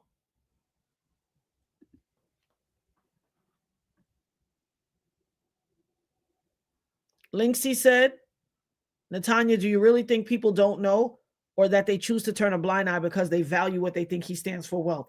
No, I think a lot of them don't know the cold hard facts. I think, yes, the second part of your statement, they turn a blind eye from his rhetoric and his because they don't know the hard facts, and they value what he stands for, but they don't know this truth. They don't know that he dry humped his daughter in a picture while he was like, you see the legs on this one? If I wasn't her dad, I'd be dating her. There's more. I need you to know there's more. I need all of y'all to know there's more. Oh, listen, I see you in caps because you think you're saying something. Let me put you on the screen. Oh, wrong one. I don't your name, Yvette Shine Bright. Don't recognize your name. Oh, you 100% right. Biden's a creep too, but why are you making false equivocations? This is a non sequitur. We're talking about Trump. Did you see the thumbnail on your way in? So you think you know Trump? Class is in session, part 1. What you telling me about Biden for? I've been new Biden. We talked about Biden last night, boo. He's the sponsor of the crime bill. He gets no love over here. And I don't even really, I'm going to save that other part for another day. Biden don't get no love over here. So your false equivocation means what? See, you are the classic defender. Oh, what about Biden? He's no different. What? 2 wrongs don't make a right, boo. At least that's what they told me in my black household growing up. So what you think it means? If I say Trump is a weirdo and a freak, when you say Biden is too, then that, what is it, an algebra equation? A minus B equals C or cancels out. What's the point? What's your point here? This discussion is about the creep that Trump is. What is your point about Biden? In all caps, yelling. What's your point?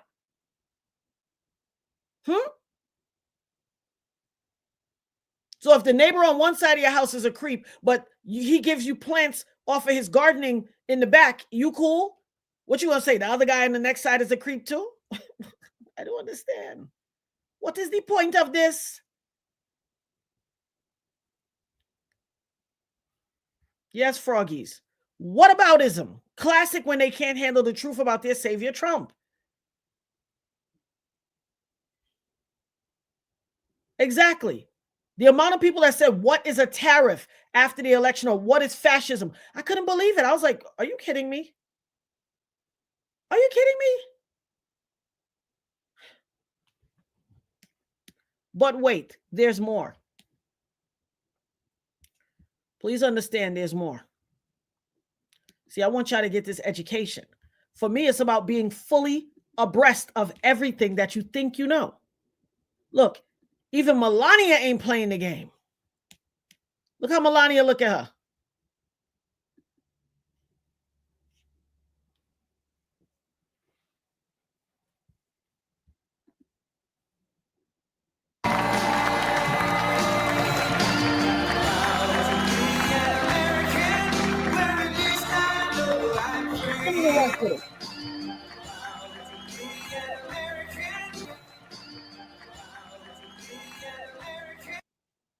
Does that look like somebody who is comfortable with somebody, or it look like somebody who not feeling somebody?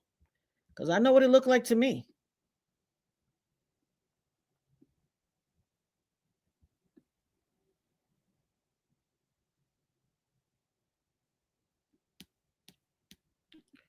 Let's look at this one.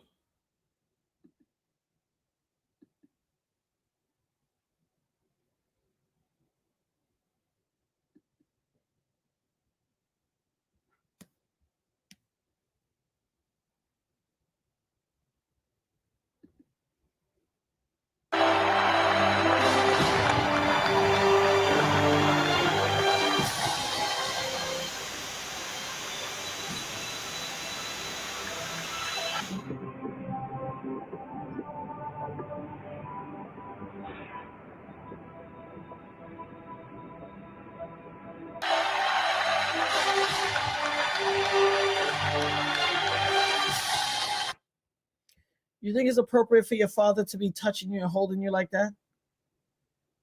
I don't know what's wrong with y'all people. Now, let me show y'all some of the good stuff. Oh, here's another one. Thought you should see this.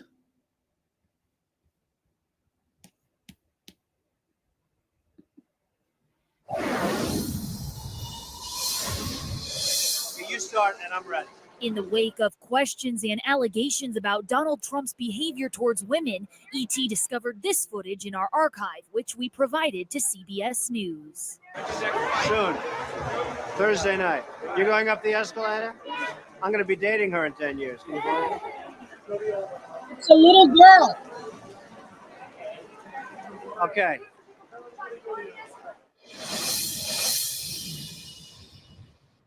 A little girl. That was a child, not the one in the pink jacket, the one after that.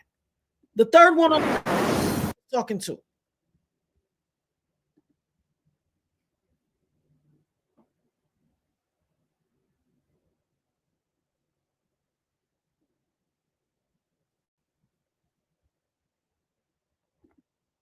He wasn't talking about the first one on the escalator. He was talking about the third one, the little girl. In 10 years, I'm going to be dating her. But y'all still think this is appropriate, right? Okay.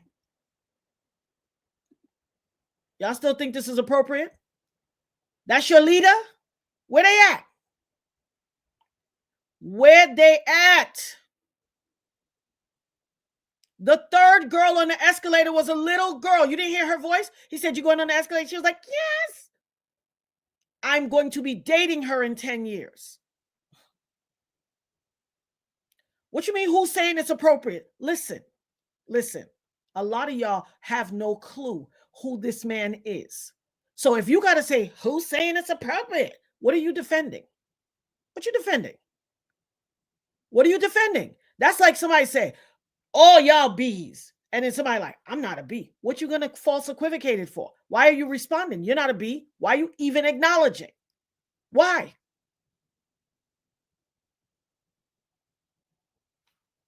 So you be picking and choosing when they want to play. Because they don't want y'all to get this too much truth. Is it worse than you thought? Is it better than you thought? Where are we? It's somehow exactly what we thought, and yet 10 times worse. Because it wasn't like we weren't sick of him by the time he got elected. I mean, this has been going on for a year and a half. I wasn't. The first girl might have been a level. That second girl was like, I mean, you cannot keep up with the number of crazy things he says each. I mean, just today. Okay, well, we're taping this right the day before. Yesterday, I meant. It's all about him throwing a fit because his daughter wife had. We say daughter wife, Reverend. No, that one. Christy, he was okay with, but this one, he threw the yellow flag. His daughter wife, Ivanka, had her jewelry taken out of department stores. So, like, when he's supposed to be getting the intelligence briefing, he's tweeting about this. I mean, there's more than I can almost handle on a weekly basis of the crazy stuff, the stuff that's just made up. You know, the murder rate is the highest in 47 years, and the press doesn't cover terrorism. This just happened since my last show. I mean, this would be enough for an entire administration. We played that already, Lisa B. We played that, and the picture of him with her sitting on his lap, straddling his leg.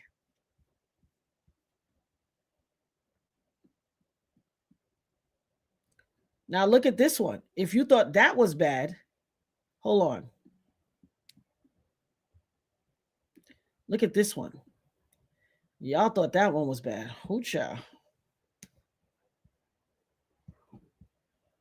If y'all thought that one was bad. Ivanka and Melania have both referred to one another as friends, as opposed to having a more traditional mother-daughter relationship. After all, Ivanka was 23 and already a Trump Organization exec by the time Melania. My apologies. I told you it's clicking what it wants to click.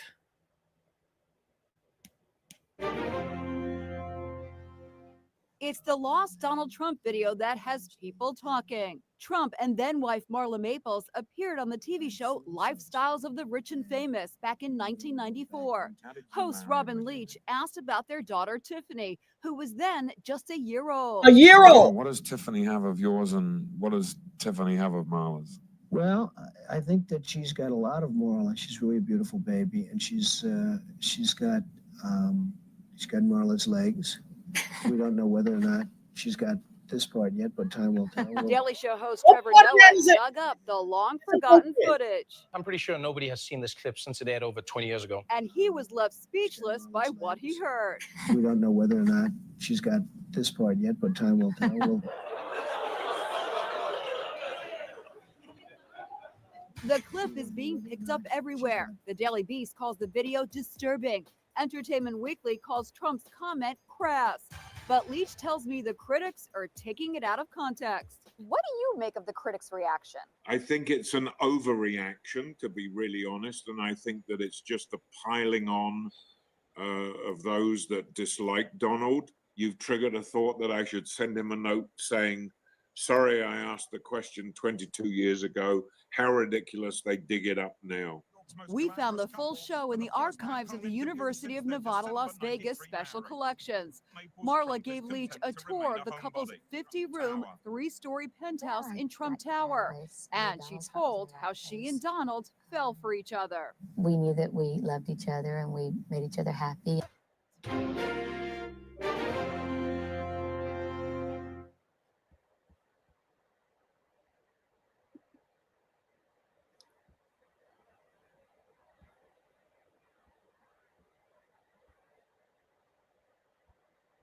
This thing seems like it just wants to play whatever it wants to play.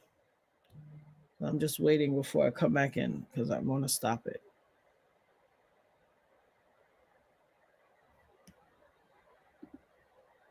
So you are talking about a 1-year-old child, and someone asked you, what does your child have of you, and what does your child have of your wife? He said, she has Marla's legs, but we don't know if she got this yet. Because that's how you think of a 1-year-old child. What is wrong with y'all? But somebody's going to come in here and say, oh, Biden be touching people's shoulders. Where you at? Come to the front of the room. Come now.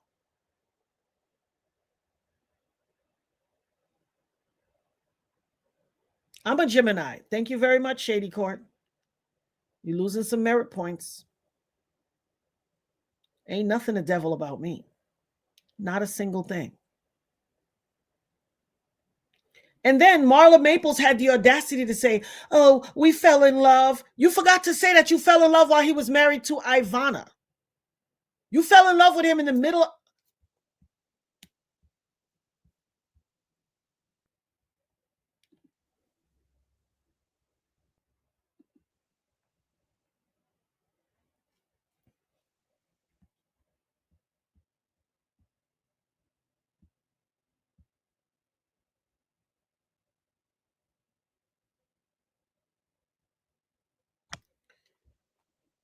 So y'all still loving him? Or do you appreciate the information? Because there's so much more. Every single wife he had, he got them by cheating on the next one. Okay?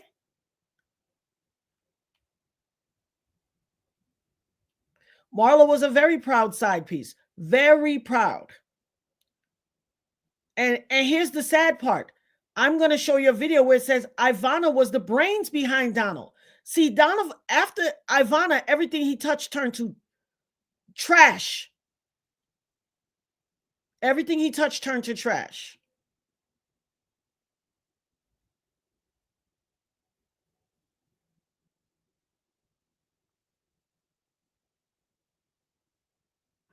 I'm not going to even dignify her with mistress. She was a side piece, a slide, a 304. Let's just call it what it is. We speak truth here. We speak truth. I'm not going to give her some, she was a mistress, darling. She was a 304. Same way you would say if one of your favorite rappers in their high society women was infiltrated by a next side piece and then he married her. Every woman he married, he piggybacked off of the wife before. He don't let go until he got another one in the stable. What part of that don't you know? Shout out to Keisha for the super chat, super sticker. Thank you, babe. How you doing, honey? Yes. And let's see. I got points. We're going to start locked. Take some points. Take a roll of who's getting points here. Can anybody tell me why do you think he buried Ivana on the golf course in Mar-a-Lago? Let's see. Let's see what y'all know. For those of you who don't know, his original wife, Ivana Trump, when she passed away, he buried her on the golf course at Mar-a-Lago, I think the 6th green or something. Tell me why you think that is, if you understand why that is.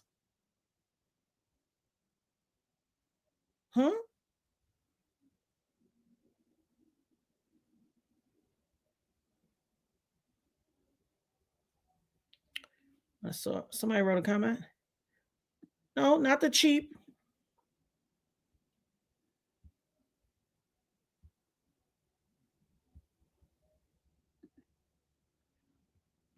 Who said? Y'all on the right track, but not quite. I see Sunset Salty Sage and Denise's Discoveries. On the right track. There you go. Dana Jacobs. And Rachel Bland. We'll put Dana up first because you don't have to pay taxes. And actually, Rachel Bland got it correct because you get tax-free forever. So you cheated on this woman who was the brains behind your, and I'm going to show you the video that says he loved Ivana because he fell in love with her and he realized she was the brains. Every time that y'all thought he was this savvy business person, it wasn't him, it was Ivana Trump. And at the end, he saw her as an opportunity, which I'm truly believing now that he saw her as an opportunity back then. And he saw her as an opportunity. He could have buried her anywhere. It ain't like he don't have money. He buried her on the golf course at Mar-a-Lago because once you inter human remains or cremated remains on your property and fill out a few forms, you can designate your property as a burial site, aka a cemetery, and cemeteries are not subject to taxes. You'll never have to pay property taxes again once you inter remains on your property and consider your property a cemetery. How many people knew that? How many people knew that? She's not cremated. He interred her. No, not because he was too cheap. See, there is a lot of things that a lot of people don't know. Not because he's a narcissist. No, because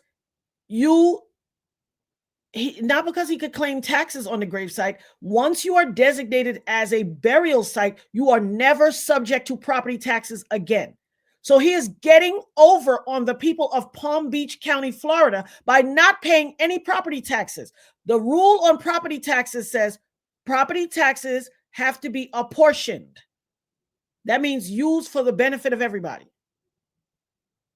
That's why it goes to school and this, that, the other. Yes. So y'all got to understand there's a reason behind everything. The property gets declared as a cemetery and they never have to pay property taxes ever again.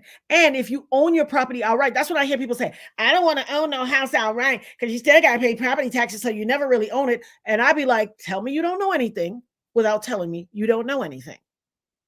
And I'll be like, no, that's not true. And they'll be like, I'm telling you, I've seen it on TV. I'm like, you asking me or you telling me? Because I know for a fact. Trust me when I tell you, I know for a fact. A fact. A fact. A fact.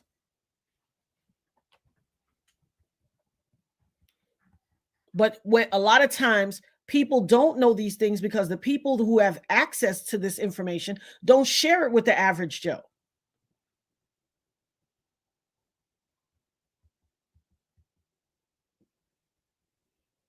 Absolutely, to avoid paying property taxes.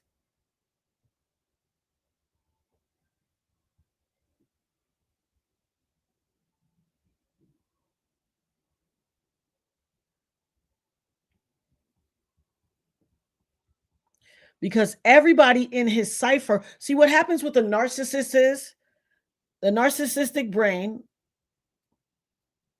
or the psychopathic brain lack the capacity to feel empathy and sympathy. They don't have empathy and sympathy. Everybody is merely a tool in their tool bag. Every experience is, what can I get out of this? What can I get out of this person? Absolutely. I'm proud of y'all. A lot of people got it. But y'all need to understand, once it's a cemetery, it is not subject.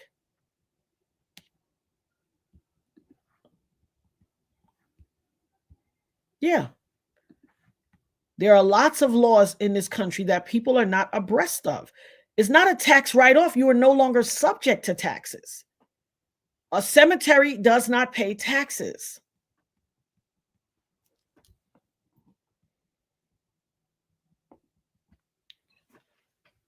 And that's right. Your property. What? Thank you, Natasha. See, girl.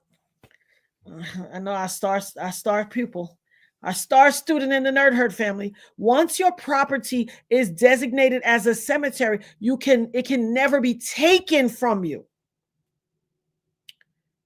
And not if you don't pay the back taxes, because it's no longer taxable. No longer taxable. Understand that. So if you own your house outright, there are forms. I will send it to Locke so she can place it in the chat. You need to designate your family member. You need to designate your house as a cemetery.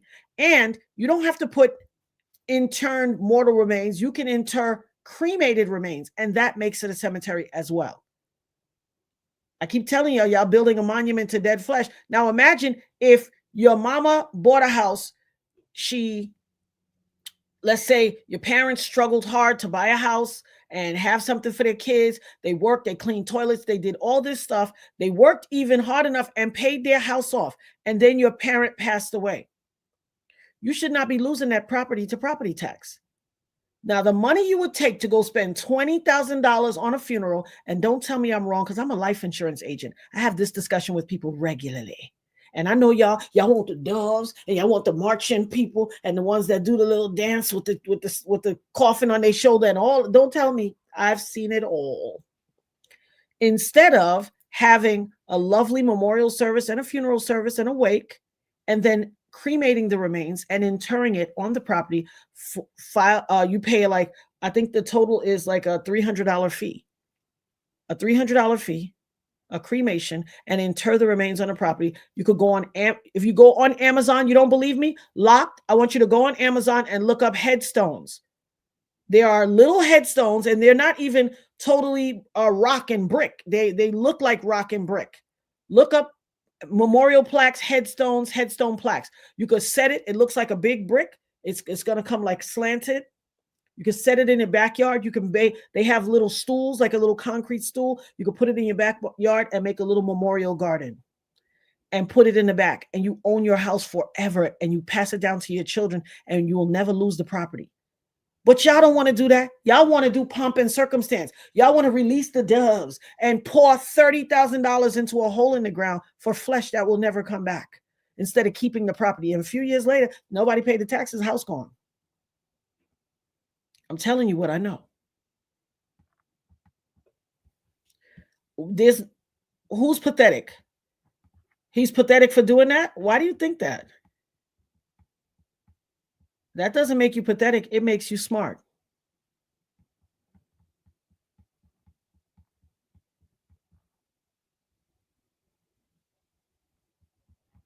No, they can't sell the land.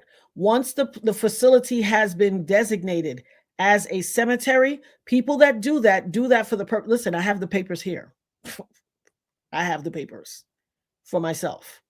Once that's done, what it does, it preserves your property to remain in your family in perpetuity and to never be lost. And most people that are the brains behind the family business do that because they don't know that their family members will handle the estate properly.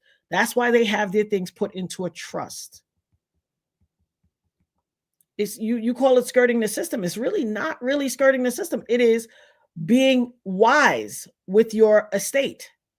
It is understanding the rules. See, these rules exist and these laws exist.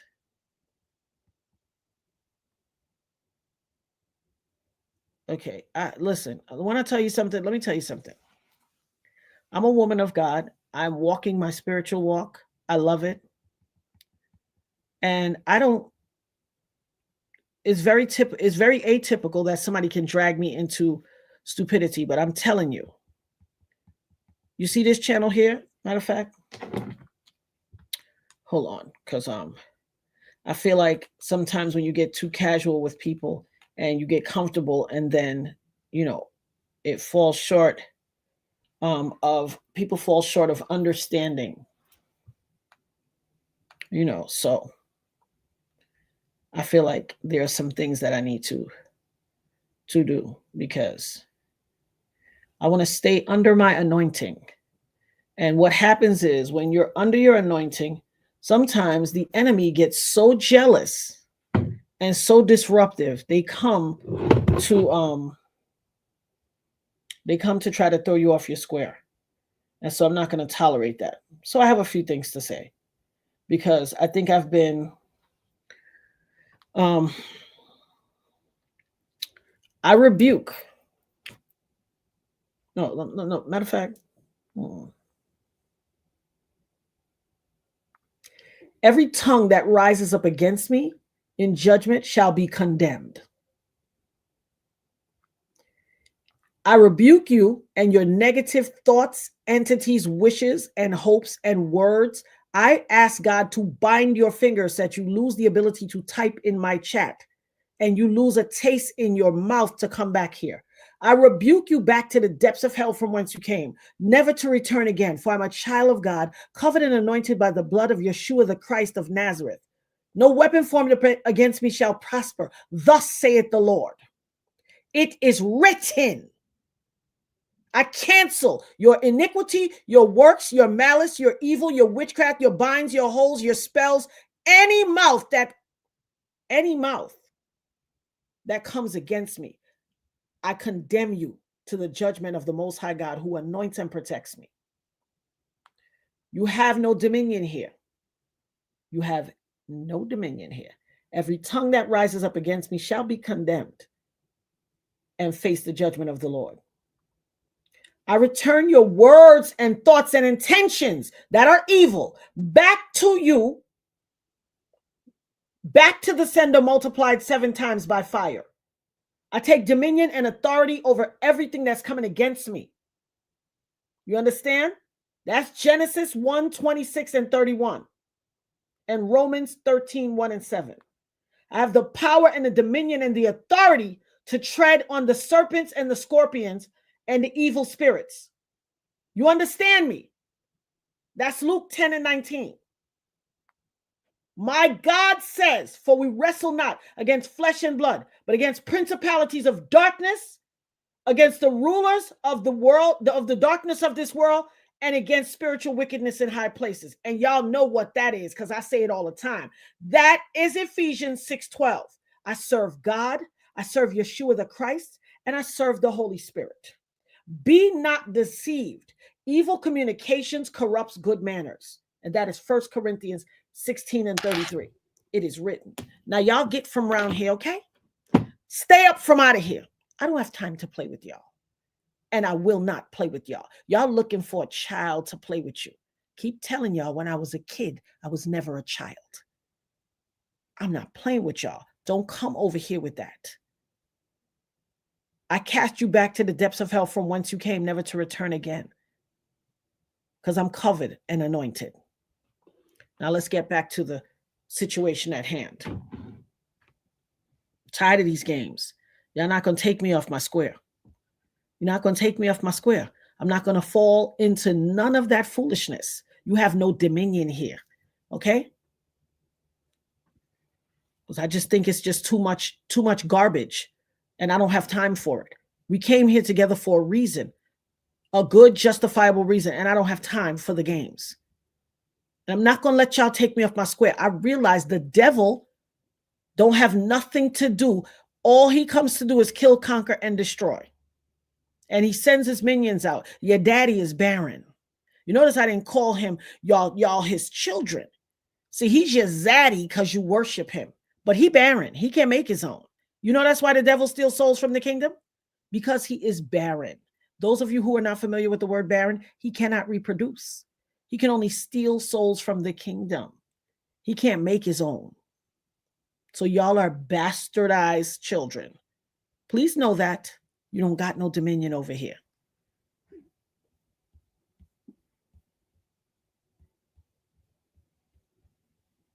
Tired of the foolishness.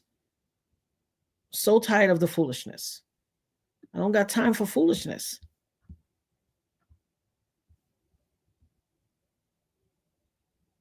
Oh, let me show y'all good. Let me show y'all good. Hey, look by your good Trump. Didn't he say he don't like the they them crowd? Let me show you your boy in the fullness of your boy Trump and your boy Giuliani. You know, you're really beautiful. And a woman that looks like that has to have her own special scent. Oh, thank you. Maybe you could tell me what you think of this scent. Is this really that? I like that. Is This this your may leader? be the best of all.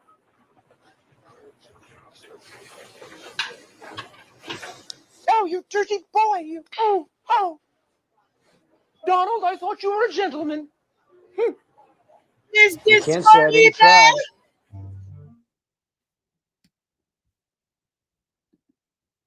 Where they at though? Where they at though? Where they at? Where they at? Where they at though?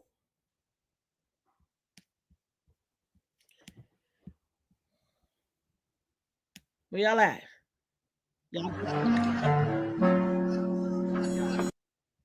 That's your boy. That's the antics that he keep up with.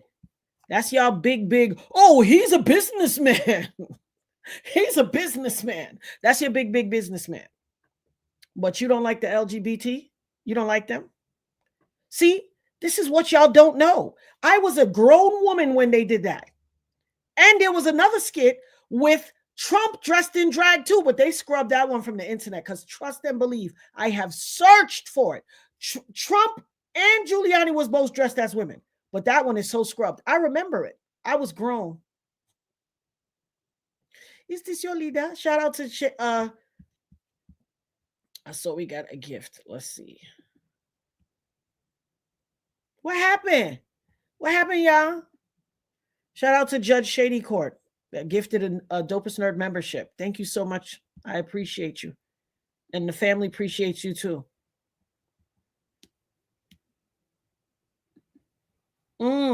That's y'all boy? Is that y'all boy? Motorboating Giuliani? He can tell you about all he don't like those kind of people. They can't use the bathroom, this, that, all that. You can't believe the hype. People say things because they want to seem like they hold a position. I want y'all to be fully aware. I want y'all to be fully aware. No, we're not going to play no skits are to be funny because there's certain skits. Some people won't play a skit at all if it doesn't resonate with who they are as a person. So don't tell me that. But you know, y'all going to always see that. Y'all going to always see that. Y'all going to always find a reason. That's confirmation bias. You're going to always find a reason to defend your boy because you don't want to face the truth. You don't want to face the truth. You let his daughter sit on his lap. He want to dang near dry hump her, which is gross and disgusting. Disgusting. He makes inappropriate statements about his own child, his daughters, and other little girls and other women. Don't forget, you got to grab him by the boop. Y'all ain't forget that, right? Now, imagine if that statement was attributed to, let's see, Obama. You got to tell him what to do. You got to grab him by the beep. Oh, y'all will have everything to say. Everything to say. You see, here goes the false equivocators again. Since you want to be famous, let me put you on up on the screen. Because stop false equivocating. Tell me you don't know how to have a discussion and bring up a counterpoint without telling me you don't know how to have one. Here go your example right here. Is this your leader? These are your advocates that y'all send? These are the people y'all send to advocate your point of view. This clownish. This clownish. Did you hear someone say they want men in the restroom with their daughters? What I'm telling you is your boy is talking out of both sides of his mouth. Cut the shenanigans.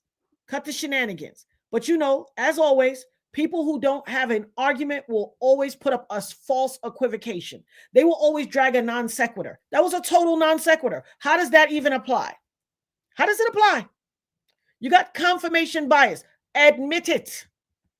You got confirmation bias. You only want to hear that which makes your boy right. If you are a true speaker of the truth, you would always rest your laurels on, you got a point there. That one's a little suspect, but you can't do that.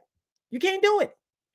You can't do it because it would be too much like the truth. And y'all don't do truth.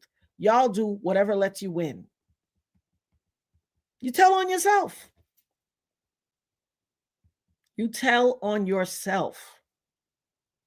It's not SNL. Y'all don't like truth. There you go. Let me where's that statement? Did I just miss it? It slid up. What I could have sworn I just saw. Sometimes these comments slide so fast. There you go. That's what it is, Kim. Selective homophobia. My point is not saying, oh, look at what your boy's doing. My point is like, look at what your boy's doing against what he says. His speech and his behavior contradicts itself.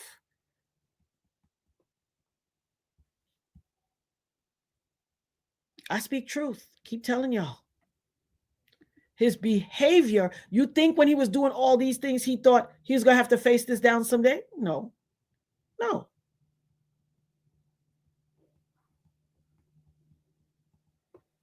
Yeah. People don't watch it. And that's why I'm bringing it here to you, because it's hiding in plain sight. Yes, boo. Hiding in plain sight. And even if it's not SNL, who cares where it's from? It's from some community theater thing they did, but who cares? The point is that his conduct and his speech are contradictory. He espouses one thing for his MAGA crew. You think the MAGA crew has seen that? Do you think they've seen that? No. I don't know what y'all don't get. And then they always come up with some strange non sequitur. But what about Biden? What about him? He's a triple OG creep. A triple OG. You'll never hear anybody defending. You certainly won't hear me defending him. He is the author of the 94 crime bill. I never think he should have been the president. I don't like him. But what that got to do with your boy? Tell me how that changes the narrative of your boy. Oh, because you can't. You can't. All you could do is be like, well, what about? And what about?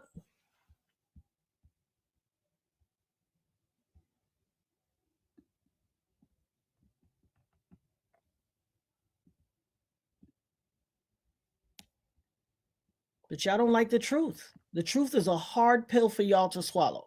It renders you incapable of having a level-headed conversation because all you want to do is be a right fighter. You want to be a right fighter.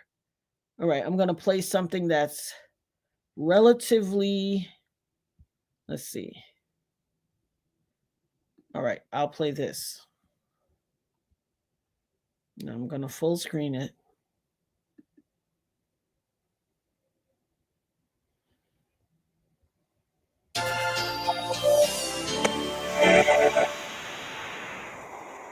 Hello, I'm Peter Graves. Welcome to Biography.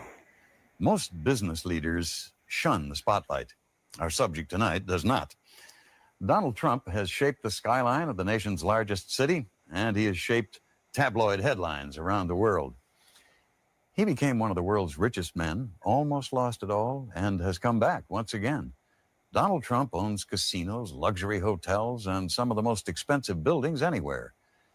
His most important asset may be his ability to see on a huge scale the potential of something as simple as a vacant lot. Now, Biography examines the life of Donald Trump. News from the business world.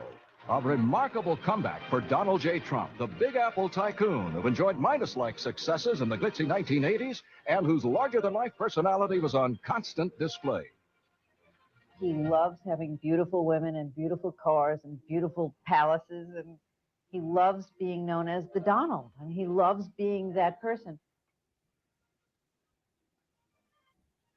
The breakup between Donald and Ivana was something that had been going on for years, and I think our relationship just happened after that had already lost its track. For Trump, the beautiful things, the financial success seemed to be lost. His business collapsed. At the same time, his personal life exploded. But Trump fought his way back in an astonishing comeback. When you see all this, and then when people come up to you and grab at you and touch you and this and that, did I ever think it was going to be like that? No. In my wildest dreams, I never thought it was going to be like that.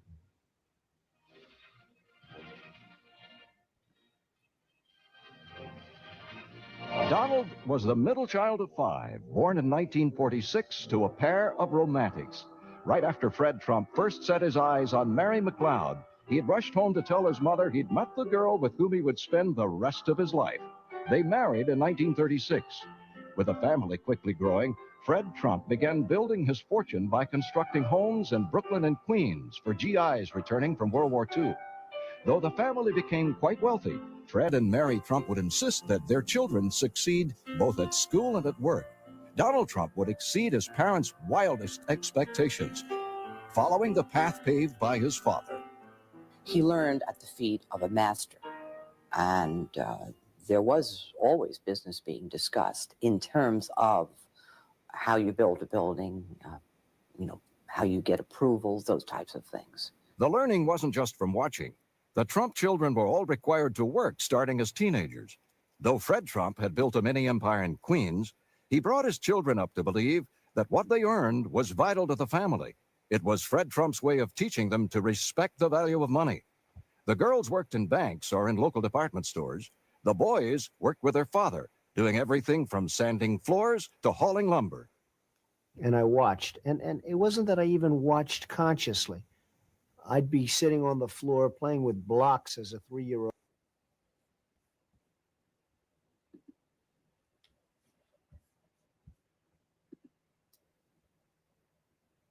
The girls worked in department stores and the boys learned the building.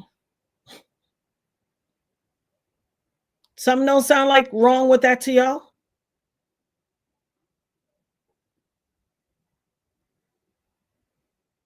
Does something not sound wrong with that to y'all? You're a real estate magnate, a wealthy real estate magnate, and you want to teach your sons the business, but your daughters need to work in a department store. He sees y'all as equals, right? Mm-hmm. Y'all feel equal to him? Women, his grab him by the boop boop. If you are a wealthy business magnate, are you going to give your daughters, are you going to insist that your daughters work in a department store? He didn't even say a department store he owned, like they run in a department store because someday they'll be in fashion. That's straight misogyny. The word of the day is misogyny. Nobody finds that inappropriate?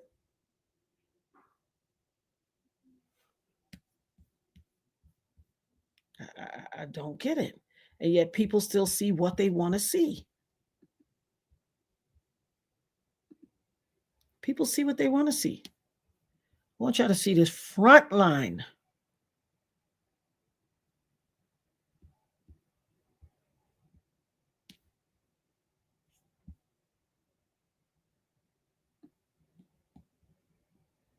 Hold on.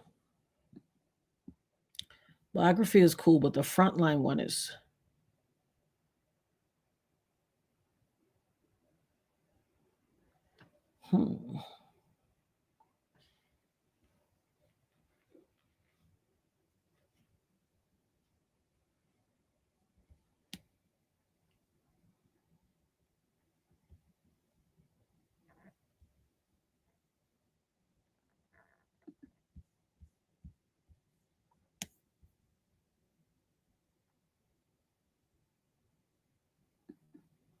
But more concerning, perhaps, is that Trump often thinks he's making sense when he's clearly not.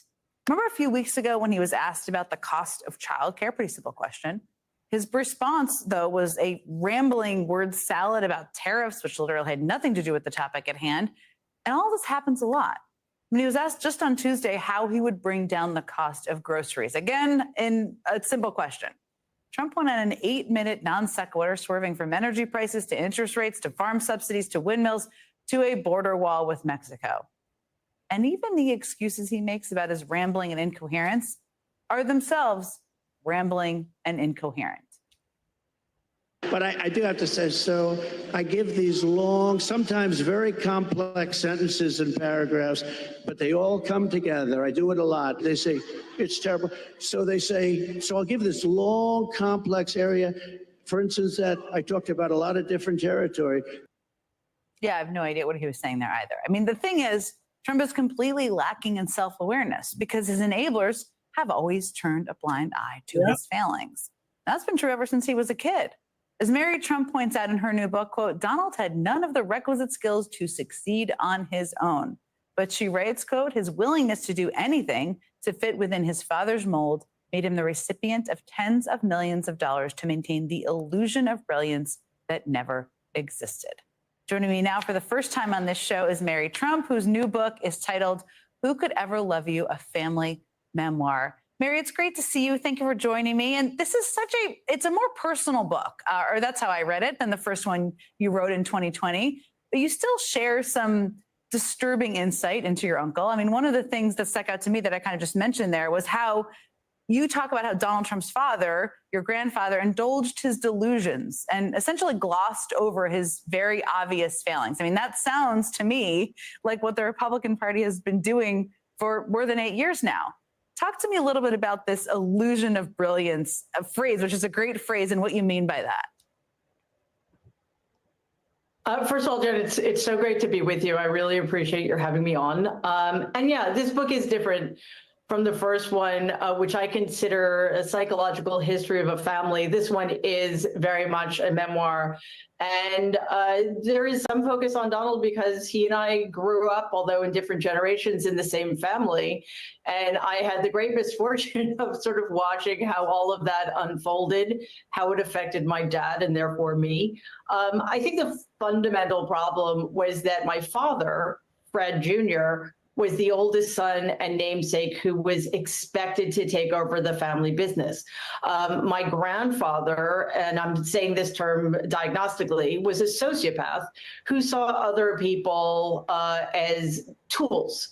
And when he found my father wanting for various very complicated reasons, he turned to his next oldest son, Donald, who had no skills, no requisite skills to be an entrepreneur or to expand the business the way my grandfather intended. However, he did have a bunch of defense mechanisms that he had used to protect himself from his, quite frankly, bleak early years on the planet, that my grandfather found very useful. Donald's bullying, his grandiose sense of himself.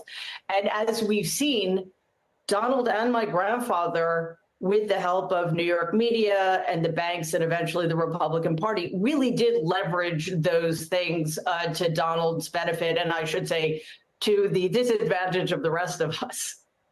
It's so interesting how you describe it. I mean, this is what we're seeing today, as I mentioned, or that's how I see it. I mean, you've observed your uncle for more than 50 years, for better or worse, and I know it's been worse at many times.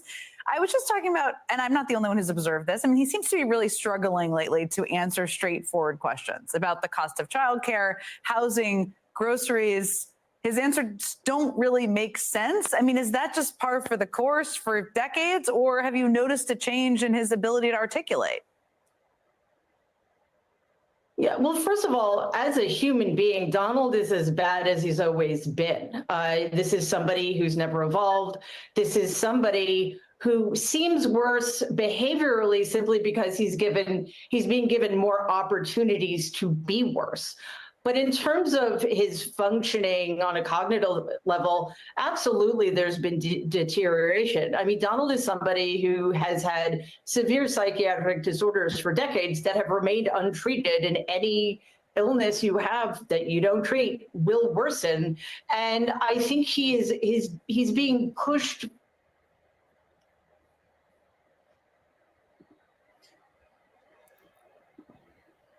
Did you hear that? Did you hear that? You know the type of stuff that your family knows, but everybody else doesn't know? When I meet people, especially if I meet a guy and he's trying to like holla, or we like each other, we have a mutual like, and we're exploring the possibility of a blossoming friendship. One of the questions I always say, tell me who you are. Tell me something about yourself that your cousin would tell me at a cookout after we've had a couple of drinks and they're playing dominoes. It always shakes people up because you can see them look off to the side and start hearing their cousins' voices and thinking. That's the stuff they don't want you to know. That's how you should get to know someone. You know why it's okay to go around somebody's family? Because there is something that somebody's going to say that is internal information that would do you well to know. Before you don't look before you leap. If you look on the YouTube streets, there is an overwhelming amount of femicide that has been going on for the last few years. I mean, overwhelming amount. You don't believe me? Check out Leah Gordon's channel. Leah Gordon is a phenomenal documentarian, and she does a lot of stories about femicide. And I'm not saying that it doesn't happen to men. It happens to men as well.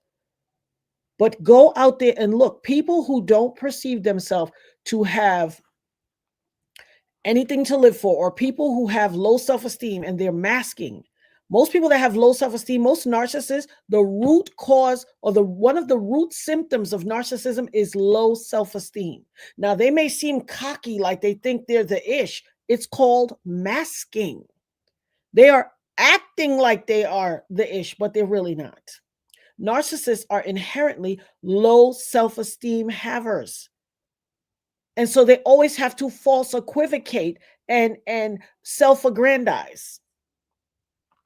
Donald Trump, I'm the biggest ever. Remember when he used to say bigly? I did it bigly. What is bigly? I'm the best. Do you notice that every time he says something, I have the best this, I do the best that. We have the greatest. Have you seen my hotels? They're the greatest hotels. We have the best everything. Why must every single thing in your mouth, you have to be the best everything? Who talks about themselves like that? You know that chick at your job, when everybody come back on Monday and y'all kind of around the water cooler and people just getting, having their bagels and drinking their coffee and, getting the computers on and talking. And people like, hey, what'd you do this weekend? Oh, girl, I went and saw this really nice play. Had you ever heard of such and such? And somebody's like, yeah, girl, I saw that play. Isn't that good? Oh, it was good. And somebody else is like, really? Oh, wow. What was it about? Yeah, that sounds great. I need to go check that out. You know that there's always going to be somebody in the, and then let's say they say it's, a retelling of the Wizard of Oz. Yeah, girl, it was a retelling of the Wizard of Oz.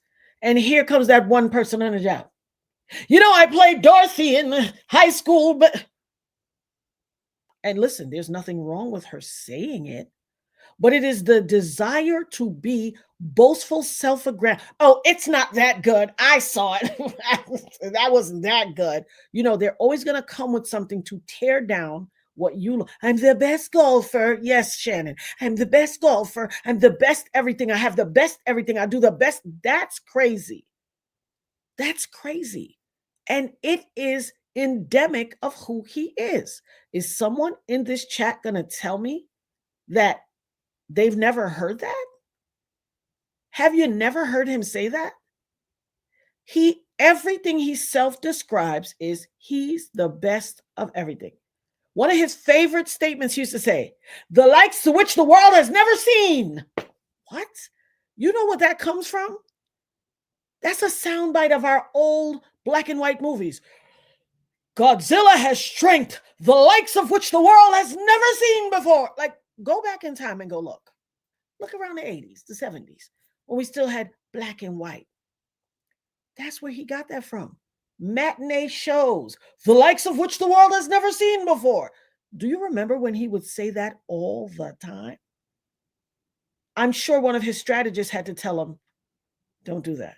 Remember, he said his inauguration was the biggest delights the world had ever seen before. It was the biggest crowd ever for an inauguration in the history of inaugurations. And then people put the picture up. And they put Obama's picture up. And I was at the Obama inauguration. I was there.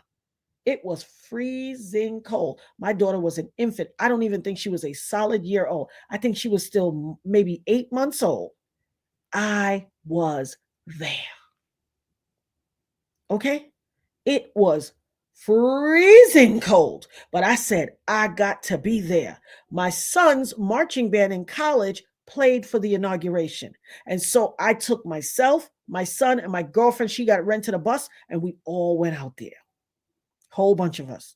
Nirvana was months old. I said, you're going to be here. You know what I used to say to Nirvana? I was so proud that this country was redeeming itself from its original sin of enslaving Black people and never apologizing and repenting to an entire generations of people for what they did to them and everything else. Enslavement, Jim Crow, redlining, this, that, the countless abuses this country has done to Black people. And yet we still are some of the most patriotic people in the world. But y'all swear we plotting. That lives in your own brain. That's y'all. You got to own that. This notion, that's what the MAGA is. They're like, oh, if you let the Blacks get in control, they're going to pay us back. You mean what? Huh? You scared of somebody paying you back what you did? Oh, that would indicate that you know what you did was wrong. That's what you're scared of? You scared somebody going to treat you the way you treated them? Do tell. Now, why would you think a thing like that?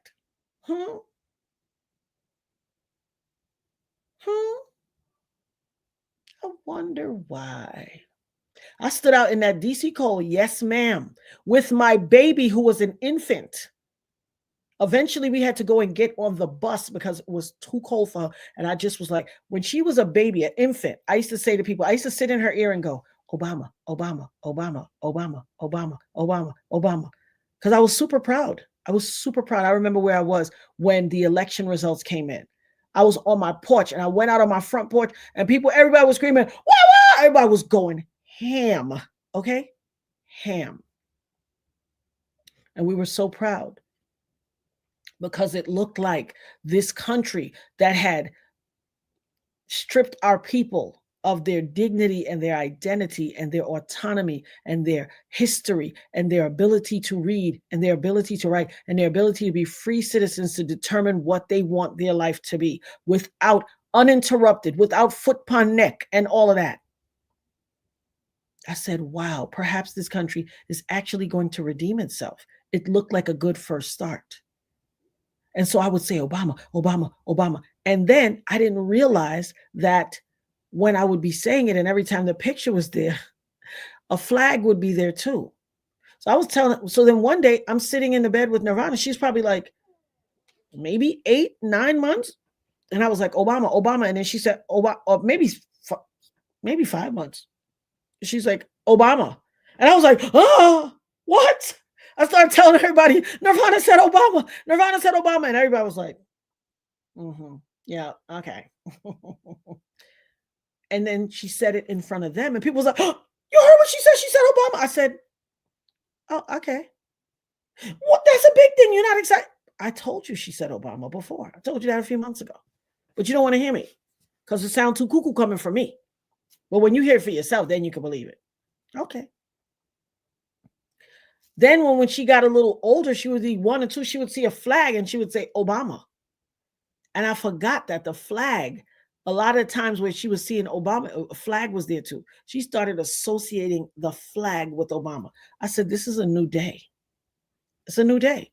There are generations, legions of kids that never even got to live out their lives to see such a day come. And it ain't about no, okay. You want to be famous? See, what I do here for people that want to be famous, I let you come to the front of the room because you clearly want to be famous. The Obama cult versus the Trump cult. Listen here, sucker. This ain't about no Obama Trump cult. This is about America and its racist origins finally allowing Black people to get redemption and trying to allow people to see themselves as higher than this nation has tried to subjugate them. You are officially banned, okay? I'm not dealing with this. I done told y'all already now. I invite everybody here. This is not a love fest. You ain't got to agree with me. But what you not going to do is come in here and gaslight. You heard anybody say Obama cult? That's a non sequitur. You're insecure about all of the video footage that I've showed about your boy, and so you're false equivocating. Do not do it in here. Now, I didn't talk. Maybe you wasn't in the room when I prayed. Don't make me have to come back on you. I said, any mouth that forms against, I curse and you will suffer judgment. I curse you back to the depths of hell. Don't do it in here. Don't do it in here. We came here together because we are interested in learning some stuff. We are interested in having healthy discussion about stuff. Don't come with your non sequiturs. You want to be famous? I'm going to make you famous. Stop it. Stop being so petty. We are simply talking about, so what do you feel like? The long list of 40-something presidents that's all white, that's not enough for you? We become a cult because we celebrate one black face? That makes us a cult. While you enjoying the benefit of 40-something other white ones, right? Y'all so insecure with your desire for patriarchy and your perceived white supremacy, you wouldn't even let a black woman come in. Y'all too scared for a black woman to fix it. You rather burn it down. You rather let somebody come back after we already had a first Trump presidency. You rather let him come back and finish burning down the house than to have a black woman fix it all. What does that say about you? Who's in the cult now? You in a cult. You in the cult. Exactly. For time immemorial, people said, in a not so distant past, people said a black man will never be president. And so what that was a people celebrating that a country who built its entire legacy and foundational principles and origin is built off of the backs of enslaved black people who never got recompense for what they have contributed to this entire nation, never got the proper acknowledgement, never got the reparations they deserve, and you calling people a cult because they got identity, cultural identity and pride, and racial identity and pride. What's your problem? What's your problem, shorty? You want to be famous? Listen, I'll make you famous now. Keep telling you, don't do that in here. And that's right. She said, as a white woman, I feel the exact same way. We appreciate you, sis. I told you, we all one in here. Out of, like they say in Jamaica, out of many, we are one. Okay? We don't come here for that. We come here to have healthy, we are a group of nerds who enjoy information and truth-telling, and we come here to have discussions in regards to the things that mainstream society still chooses to not acknowledge. But y'all trolls, y'all can't stand it. That algorithm must be algorithming, because clearly it drew the trolls because y'all up in here today. And like I always tell my mods can tell you, I'm always like, oh no, don't put them out. Let them speak. Let them stay. Let people have their say. Because listen, I don't need a love fest. You ain't all got to like what I say and agree with what I say. You don't have to. I don't need a love fest. I keep telling y'all that. I'm not one that's like, oh, everybody has to agree with me. Love it. I don't care. My point is, let's have a discussion. That's what it is for me, always. Let's have a discussion.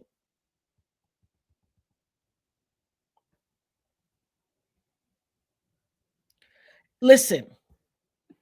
Now listen here. Listen here. You want one black man, the very first, to come in and clean up what 40-something other administrations didn't do? Back to that one drop rule, right? Like they said, it takes 33 white men to equal one black man. That's what the one drop rule indicates. So that's what he is. We're so so you see us. Really, it's not that y'all don't see us, it's that y'all see our greatness. Because if it takes 33 white men to make one black man, that's what the one drop rule represents. So you expect him to come in and clean up the mess that y'all made for 40-something other years and before, when it was just the 13 colonies before it actually became a country? Listen, kick rocks, okay? Kick rocks. Because that is a non sequitur. What does that mean? He didn't do nothing, reparations. How? Y'all have solidified your abuse and solidified your racist ideology in a country that still won't apologize for its original sin. But you expect one person to come and clean it all up. There you go, counting us as the cleanup man all over again. Why y'all don't clean it up? Why white people don't clean it up? They did it. Why you want somebody else to clean up your own mess? Answer me. Answer me. Why white people don't clean up the mess they made? Huh? The perceived dominant society. Why they don't clean up the mess they made?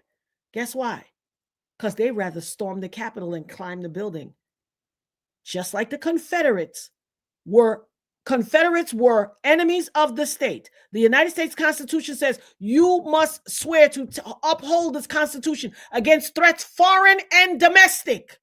But you don't know that because you don't read the documents. While y'all climbing up the side of the wall, that is just like the Confederate. You were opposing the nation. Are you aware of why people find the Confederate flag such a problem? So problematic? It is a symbol of going against your nation. What don't you get?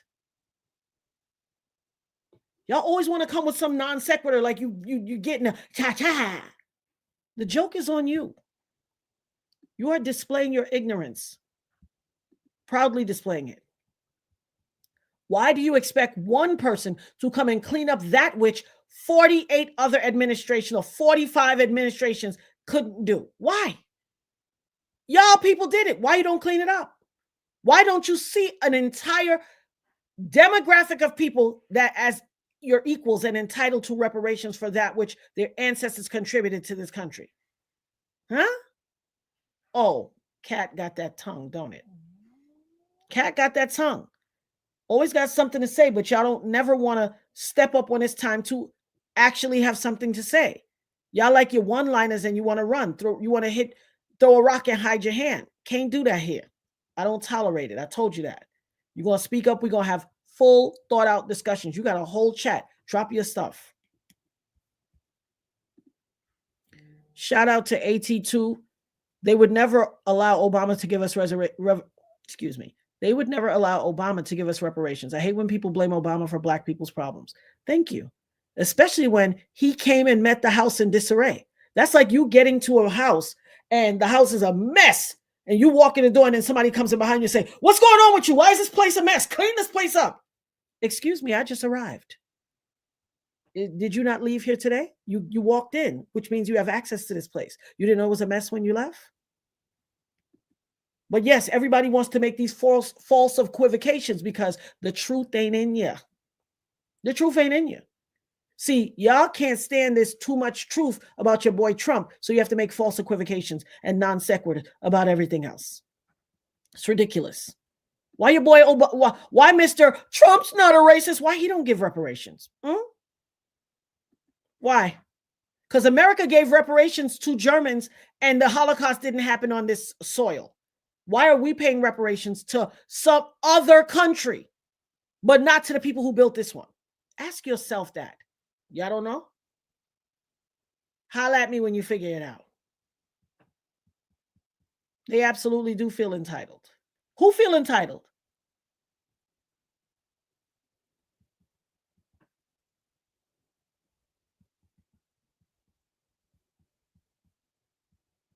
Absolutely. Same thing.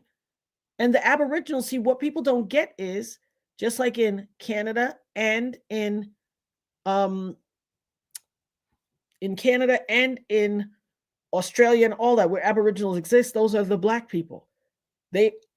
Because of colonialism, they have whitewashed or attempted to wash the color out of societies. If you go to all societies, you know what I want you guys to start watching?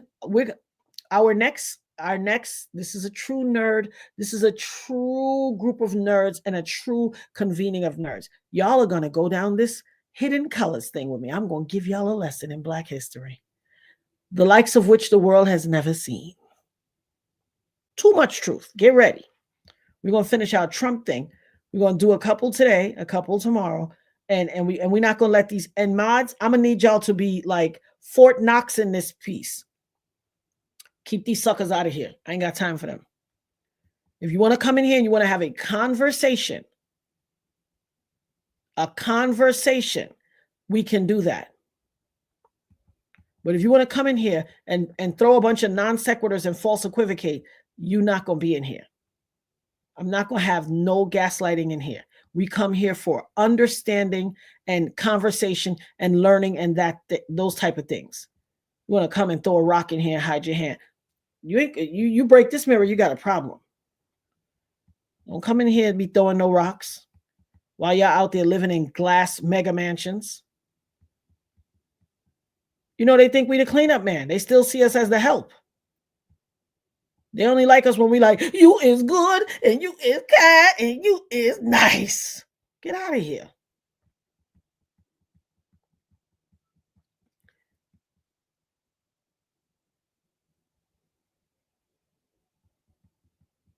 Because what they forget, if you read Christopher Columbus's brother's books, I believe his name was Balboa, where he said we came to this landmass and the people are black with woolly hair.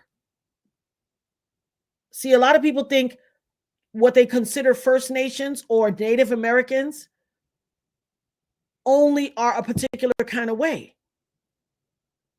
Native Americans were also, remember, you got the Creek people. You got all of the Native American Cherokees. Oh, listen, they're very black. Very. I don't know what y'all don't understand or what you don't want to understand. But we are going to go down. If you've never heard of Hidden Colors, it is a documentary series created by Tariq Nasheed, a phenomenal documentarian. We are going to go down that. Oh, we got some series. We're going to ride out the rest of the year in series. A few days, we're just going to talk about this and we'll do other things. But trust me, y'all going to get this too much truth. Because clearly there is a whole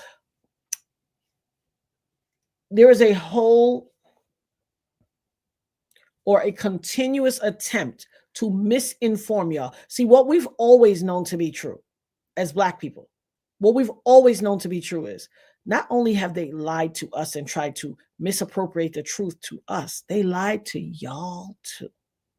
They lied to y'all. They know who we are. We don't know who we are. Because why else would you keep a people from reading? Why do you need so much power that you don't want a people to read? Why? Because you don't want that truth to be in them. See, if Black people were left to their own devices, maybe. And let me tell you something, on this channel, no one will refer to Black people as minorities. We are not the minority. We have never been. If you don't understand propaganda and the propaganda machine, especially in the United States, we are the diasporic majority. There are more Black people in this world than anything. And those of you who don't understand that, you better clock that T. Clock it. Y'all think we are minorities. We are not. We have never been. We are not. And I won't tolerate it on this channel. I am not your minority. Don't believe, especially in America. Let me teach y'all just a small tidbit. And if you trust all those institutions, census and all that, listen, it's the census is run by the same people who oppressed your grandmama. Okay? And enslaved your people. So don't believe the hype. Don't fall for the okie doke. But what I will tell you is, if, like in the 80s, in the 70s and the 80s, they had this narrative. Oh, Black teens are pregnant and having babies out of wedlock, welfare queens, they're just breeding like rabbits, yada, yada, sis, boom, ba. All through the 80s, I heard that when I was a teenager. When the 70s, I was a kid, we heard that narrative continuously. It was in the 90s. Oh, Black teen unwed mother pregnancies is out of control. They're just having a bunch of babies and getting on welfare. So if it was during days when Black people were enslaved in this nation, and average slave owners had 20, some plantations had 200 enslaved people on it. So you would have one family with 200 enslaved people, one white family. And this was across the landscape. When did the numbers flip? Because they had those enslaved people breeding, constantly breeding people so that they could have a new source of slaves. Enslaved people. I'm not going to call them slaves. Enslaved peoples. That's the proper term. We were never slaves. We were enslaved. So if one couple and they 2 kids and maybe, they overseer had 200 enslaved people and they continue to breed people, when did the numbers flip for us to become the minority? Do tell. When did the numbers flip? And then it went all the way through. Then when slavery was quote unquote ended and all of that, and people were set free, and y'all came up with your old Jim Crow stuff, and you told people, y'all free, y'all can go now. But how we gonna eat? We're a family. You might as well stay here. We's a family. You notice how Black people didn't become lazy until slavery was abolished and you couldn't use our labor anymore for free? Then all of a sudden, oh, they're lazy and shiftless. Oh, were we? Well, why'd you choose us then? Why would you choose a shiftless, lazy group of people to do your work? See, it's all propaganda. I keep telling y'all, the longest running war is the propaganda. The war on propaganda is the psychological warfare. It's all psychological warfare. It's all a con shill game. It's 3-card money. Find a red card, find a red card, find a red card. It's a shill game. When did the numbers flip? Then they went up to, we had the Great Migration where a whole bunch of Black people moved from the South up to the North. When did the numbers flip that we ever were minorities? We have never been. Not the least of which is, if you get an understanding of topography and maps, you will understand. I don't know which one of the quote unquote, and I say this facetiously, geniuses came up with the idea to resize the continents on the map. You see that thing at the bottom of the map where the writing is, that it's called a legend? Read the legend. The map was resized. You out here, I even hear Black people calling themselves minorities. Are y'all insane? Are you crazy? You're mud. What? Do you know that the landmass of Africa is so significantly larger than all of the other continents? If you fit the other continents in like a puzzle piece, they all fit on Africa, the landmass of Africa. All of the other continents fit on the landmass of Africa, and there's space left over. That's still just Africa. We are not minorities. Hashtag not your minority. Put it in the chat. Throw some carrots up in there. Put it in the chat. Hashtag not your minority. Y'all gonna stop it with that. How? Y'all believe the old okey doke of the Census Bureau? Black people is 13% of the population in America. Are you dumb? Are you dumb? There was more Black people on this landmass than white people. How did we become the minority when y'all were breeding us on literal breeding farms? Why are y'all so gullible? I'm going to need y'all to get your hashtag not your minority. Let me get them carrots, please, because this is nonsense. This is absolutely nonsense, and it must end. It must end. Not your minority. We are the diasporic majority. There are more melanated beings in the entire world than anybody else. Prove me wrong. I invite you here. Prove me wrong.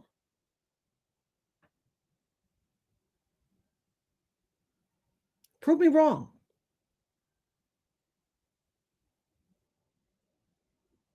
Y'all been telling the same lie for so long, you believe your own lie. Calling people minorities. What? Y'all are the minority. You are the minority. That is what January 6th was about. You're going to be next to a whole staircase and decide to climb the wall? I remember where I was when January 6th happened. Do you remember where you were? I knew exactly where I was. I was staying in AT&T. And we were all looking at the big, they had this massive screen, and we all looking at the screen like, what? Y'all are next to a massive staircase, and you opt to climb the wall while screaming to behead and hang the friggin' vice president, the Congress, senators. What? And y'all think we the problem? We are the problem. I digress. Today's episode is about Trump, or perhaps I didn't digress. This is right up his alleyway.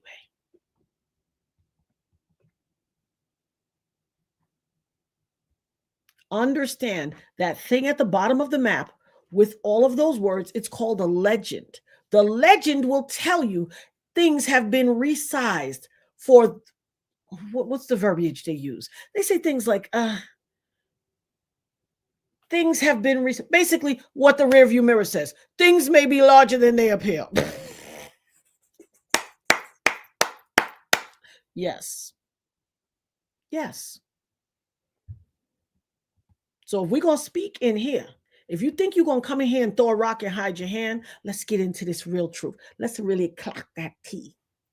Okay?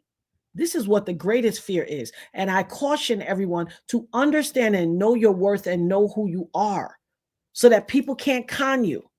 Nobody robs an empty store. If there's people with poo shiesty masks on, or ski masks, whatever you guys want to call it nowadays, but a bunch of people with poo shiesty masks on running down the street looking for places to rob, and they get on this one block and there's 7 empty stores, but then there's a dollar store and Family Dollar and a luxury boutique. Where do you think they're going to break into? You think somebody's going to break into the empty store? For what? Nobody robs an empty store. They only rob things of value. So if there's an entire demographic of people with their foot on your neck, it's because they know you got value, baby. They see that value. You got to see your value. You have to know your value. They know your value. You people walk around, oh, they don't value Black people. Oh, yeah? You think so? We're not the empty store, boo. We're not the empty store. Hashtag not your minority. But y'all don't like this truth. Y'all don't like this truth, honey.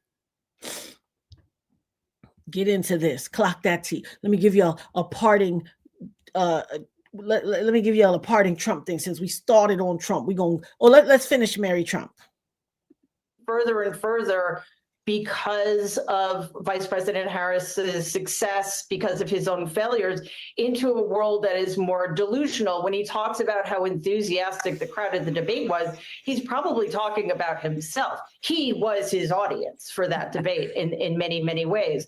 So I hope that more media outlets allow us to hear what Donald's actually saying instead of taking it upon themselves to quote unquote translate him. His nonsense is untranslatable. So what ends up happening, because human beings need to make meaning of things, is that certain reporters and journalists end up imbuing Donald's meaningless statements with meaning, so they don't seem as dangerous and, quite frankly, unhinged as they really are. It's the sane washing of all of it, which is so interesting. The audience of him is I didn't think of it that way, but makes a lot of sense. I wanted to play for you to this point. I mean, he seemed surprised, this week, Trump, that a woman could be doing better than him on the stage, better than a man. So I want to play something he had to say and get your thoughts on it. There are a few people who know how to know what he's thinking than you. So let's play that. Shout out to Victory for becoming. They put her in, and she somehow, a woman, somehow she's doing better than he did. Yeah. But I can't imagine it can last. Somehow a woman. I mean, this is kind of one of those things where he's refusing to do this debate so far. The next one, he seems surprised she wiped the floor with him at the debate. Is it a gender thing? What is that about? And we already heard that. We are a family of misogynists. Even many of the women in my family were misogynists. So it is not at all surprising how clearly his contempt for women comes through, specifically when he's speaking about Vice President Harris. We've also seen how he speaks about women in general, the overturning of Roe v. Wade. But part of this, too, is just Donald once again failing the cognitive test. He just cannot exist in a world where he isn't always the winner. recognizing himself as a loser is almost impossible. Being a loser was absolutely the worst thing you could be in my family. I mean, it was lethal to be a loser in my family. So he's still suffering from the narcissistic injury Vice President Harris inflicted on him at the first debate, which will be the only debate because Donald will never, ever allow himself to be in that kind of vulnerable position again. Okay, now. Okay, now. Clock that T. Clock it. You better clock that T. Clock it. You better clock that T. Clock it. You heard that? Now, we heard in the biography piece about the family, the boys were set to learn the family business. There is no denying that his father was a real estate magnate and he built an empire. There's no denying that. It's not up for dispute. See, contrary to y'all that throw false equivocations in and non sequiturs, we can admit the truth. He was a real estate magnate. And what did we hear them say of their own family narration?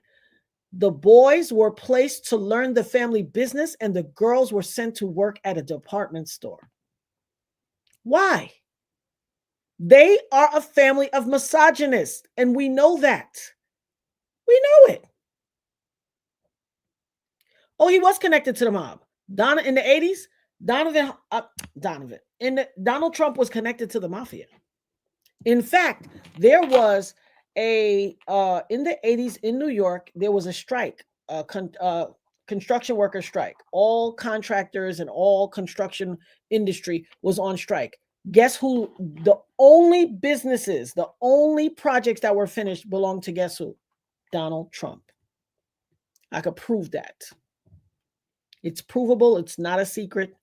And yes, he definitely had some slumlord places and they wouldn't fix things for people. Absolutely.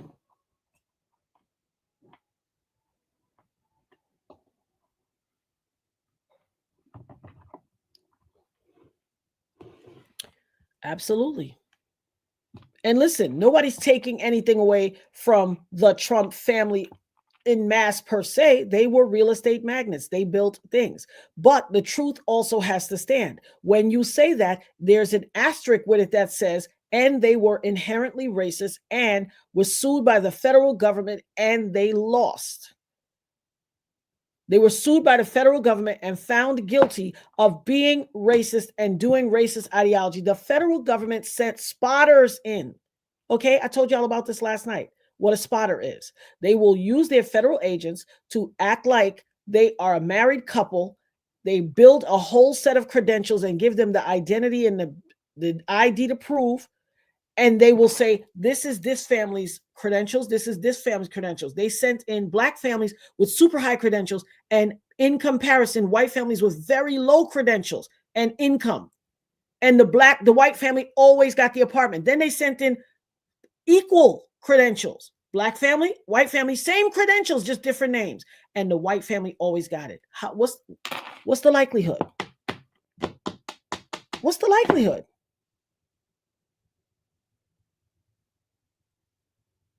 You're entitled to feel bad for him if you want. That's not my fight.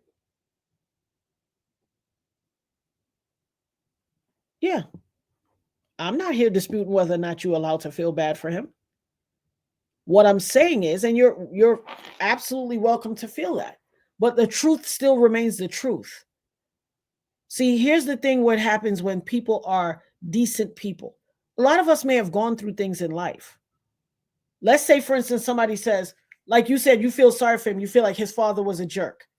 So all the more reason why he shouldn't be a jerk when he endured that his father was a jerk. But yet this man comes on here and says things like, my daughter is a hot piece of beep. And if she wasn't my daughter, I'd be dating her. Like, how gross. Straddling his daughter on his lap, touching her behind, patting her on the butt. What is all of this craziness? What's... And y'all want to act like y'all don't see. This, know who you got in the office. That's all this is. You think you know him? You have no idea. Let me teach you something. A lot of people's fathers were jerks, but they didn't grow up and be like Donald Trump is. So get into that. Clock that T. And just because by virtue of the fact that your father was a jerk doesn't give you the right to come and treat people crazy.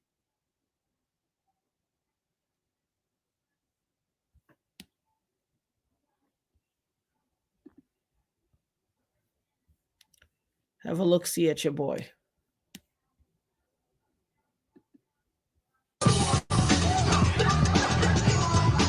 Donald Trump is the Hugh Hefner of the 90s.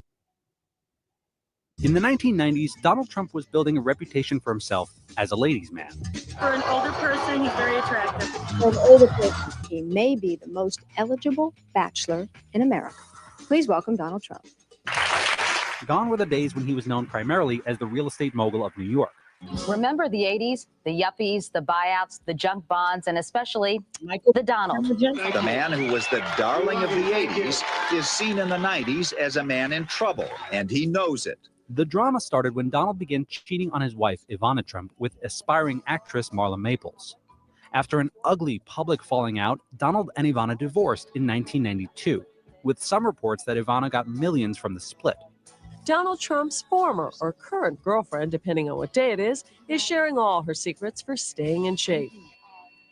Donald eventually married Marla 2 months after she gave birth to a baby girl.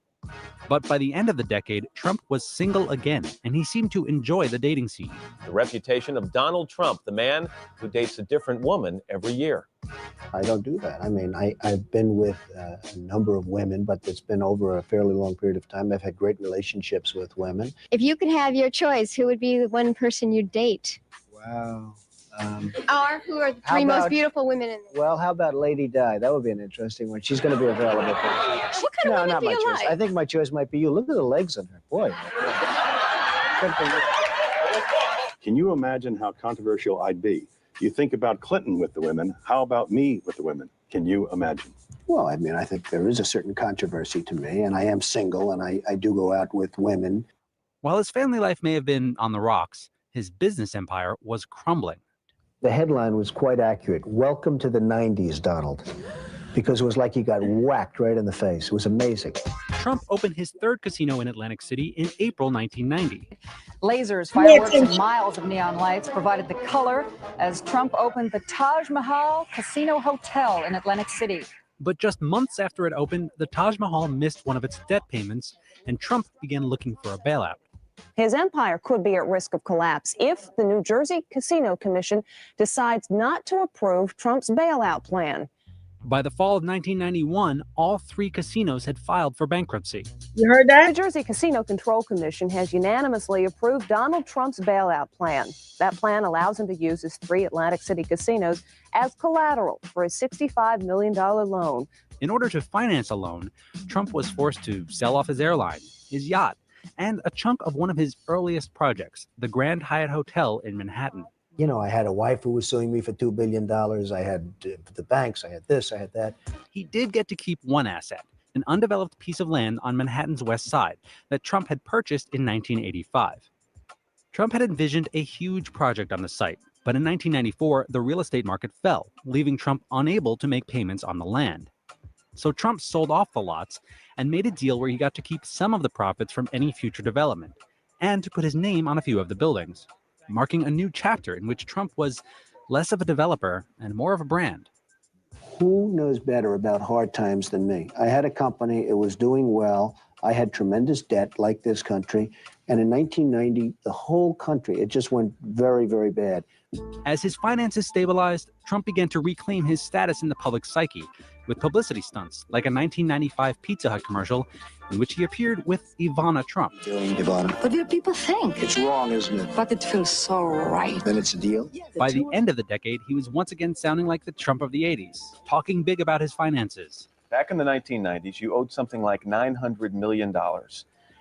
Your empire was pretty much more than that. You owed more than that? 975 was personally guaranteed. That was just the small part. That was the harder debt. but I owed many, many billions of dollars. And now my company is much bigger and stronger than it was in the 80s. And flirting with a presidential run. Businessman Donald Trump tells Meet the Press that tomorrow he, Trump, is also leaving the Republican Party to join the Reform Party. He's considered the largest developer in New York. In 1999, Trump was on the verge of doing something that he had only hinted at in the 80s. He was about to decide whether he could really run for the White House. Running mate. If you decide to go with this, who would be the ideal running mate for Donald Trump? Oh, I think Oprah would be great. Seriously. I think that probably that would be serious, actually. Hey, NBC News fans, thanks for checking out our YouTube channel. Subscribe by clicking on that button down here and click on any of the videos over here to watch the latest interviews, show highlights, and digital exclusives. Thanks for watching.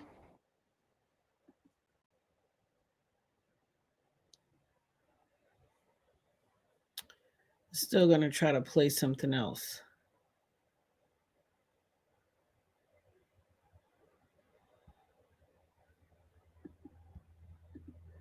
I'm here. I'm just trying to stop it from automatically playing. But it wants to do what it wants to do.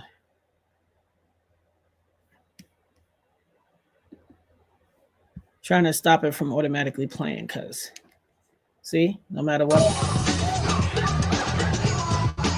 Donald Trump is the Hugh Hefner of the 90s.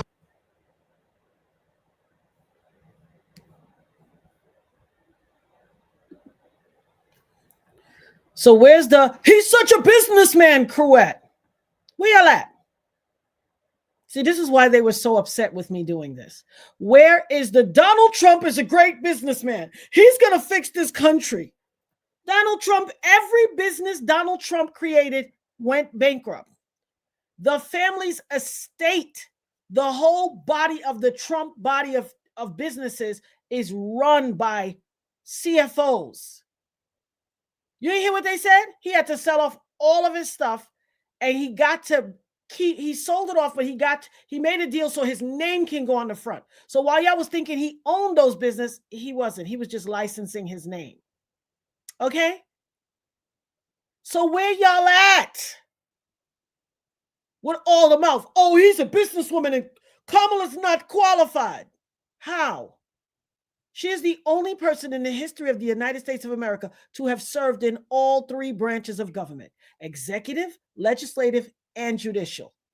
What Trump served in? Trump opened the Taj Mahal casinos, and within 3 months, they missed their first payment. Within a year, all three of them were bankrupt and closed. Where y'all at? I don't see where's the trolls? What happened? What happened? Y'all got lost? You forgot how to press comment? What happened? Stop believing the hype. This is what I was talking about yesterday. This is what I was talking about. I don't care who y'all pick. I do not care who you pick. What I'm telling you is understand what you think you know as the truth is not the truth. Do you know how many businesses he ruined? He had a habit of only hiring small or mid-level companies to come and do the work at his casinos. And people would think, oh my God, I got the Trump contract. I'm going to do so good. You know why he took them? It was easier to fight them. They thought that they had made it. Oh, I'm going to do the carpet in the Taj Mahal. He never paid them.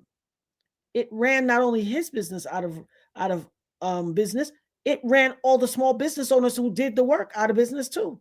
He never paid them. He knew that they were not going to have the financial wherewithal to friggin' sue him. They lost their empires. Y'all think y'all know. Y'all don't got a clue. Y'all don't have a clue. They popped out of that. They popped out of that chat. That's right, girl. Cognitive dissonance, indeed. But you see where they gone? They disappeared. They disappeared. You ain't hear what he said? They said you owe something like $900 million. He said that's the low end of it. But y'all don't hear me though. Tumbleweeds. Didn't you see? I saw the tumbleweeds too, Sharon. I saw the tumbleweeds too. It's all good, Michael. There you go, Kim. I've never seen someone fall upward so luckily. This is what I'm telling y'all. But a whole bunch of y'all, even the ones who know Trump, didn't know most of this. I keep telling you, I'm 54. 54 in New York years is 110. I've been around watching Trump for 110 years. I keep telling y'all that. I don't know why y'all don't get it. I'm not trying to bash him. I am telling you who he truly is. Y'all have a misnomer because he has enough money to have a propaganda machine pushing his and assuaging his BS propaganda campaign.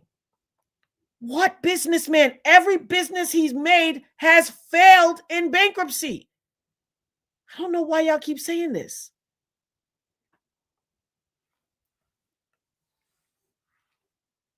His gangster friend is Troy Cohn. I showed y'all that in the beginning. You must have got here late, Dana. Roy Cohn. Let me replay the Roy Cohn clip. See, because I only come with receipts and correct change.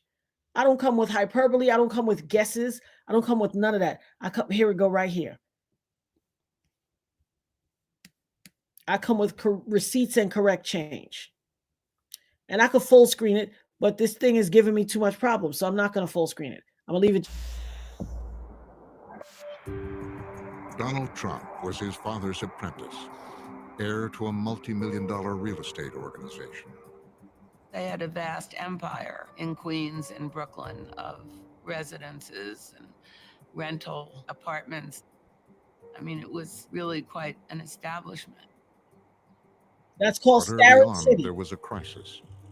There came a day in 1973, as they say in New York, when the federal government sued Donald and Fred by name and their company for racial bias.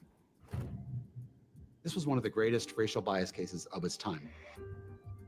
This was a particularly egregious case because the Trump organization had allegedly put large C's to connote people of color who were applying for apartments.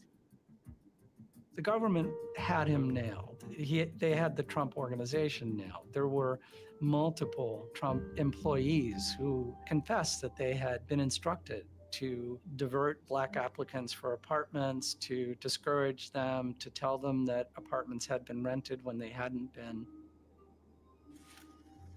Donald Trump's regular lawyers tell him, settle it, just move on, do the right thing, do what you're supposed to do under the law. And Trump's not happy with that advice. He wanted to fight back. He went looking for a new lawyer in Manhattan. One of the places to see and be seen in Manhattan was called Le Club. Donald Trump walked in, and Roy Cohn was there holding court, as he often did. And Trump said, you know, I know about you. Can I ask you a question? Roy Cohn had 20 years of being a really aggressive, no holds barred, go for the jugular, fight back. Anybody says something to you, throw it back at them guy. He was famous for that behavior. And as legend has it, Donald stuck out his hand and introduced himself and said, my father is being sued by the Justice Department over this race discrimination. What should we do? And he said, listen, I've spent 2 days with these establishment law firms about a case we have. It was a civil rights case or something, and they're all telling us, give up, do this, sign a decree, and all of that. He says, I followed your career, and you're a little bit crazy like I am, and you stand up to the establishment. Can I come see you? And I said, sure. When they met, Roy said to him, you might be guilty, it doesn't matter. Go after the Justice Department. Don't ever admit guilt. Fight it. You'll kill them. Just deny everything and fight. And Trump was totally taken by that, and he hired Roy Cohn as his lawyer. That was a defining moment for Donald Trump. Donald Trump was on the ropes There's no doubt they discriminated. There's no doubt there was wrongdoing. And yet, Roy Cohn showed him that you can turn around a situation just by ignoring the facts and going after your attacker. Trump countersued the Justice Department for $100 million. I have never, nor has anyone in our organization ever, to the best of my knowledge, discriminated or shown bias in renting our apartments. This is a classic example of where Trump begins to demonstrate something he talks about all the time today, which is he's a counterpuncher. So somebody comes out after him and says that he's done something nefarious and horrible, and he just goes back at them with all guns blazing, you know, boom, boom, boom, and admits nothing, never admit anything, never say you made a mistake, just keep coming. His countersuit didn't work, and in fact, he did end up quietly settling out of court. But Roy went on the offensive and said, this is a victory. Trump was vindicated. He knew before anybody else did that the court of public opinion is often more important than a court of law. The lesson from Roy Cohn was, don't go the way the establishment does. Don't play by the rules. Donald Trump learned a lot of things from Roy Cohn, but I think that you could kind of sum it up by saying that bullying works really well. If you punch back, most people withdraw and just look at what you can get away with. For Donald Trump, Roy Cohn's playbook would become a guide to life, business, and politics. A witch hunt, a horrible, horrible, disgusting witch hunt. I did nothing wrong. We'd have a system that was rigged and disgusting. I did nothing wrong. Cohn's approach to life that he conveys to Trump is you fight back, and you fight dirty if you have to. Trump articulates this. And we fight like hell. And if you don't fight like hell, you're not going to have a country anymore. If somebody attacks him, he attacks them back, he says, 10 times as hard. He's not about diplomacy. He's not about negotiation. He is all about the fight.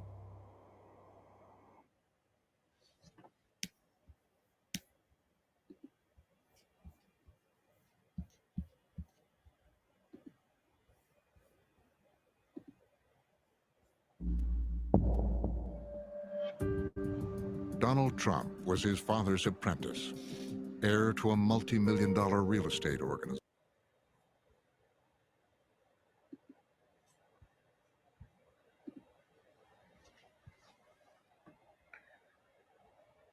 Yeah, I'm not showing it with malice and malintent. Thank you so much.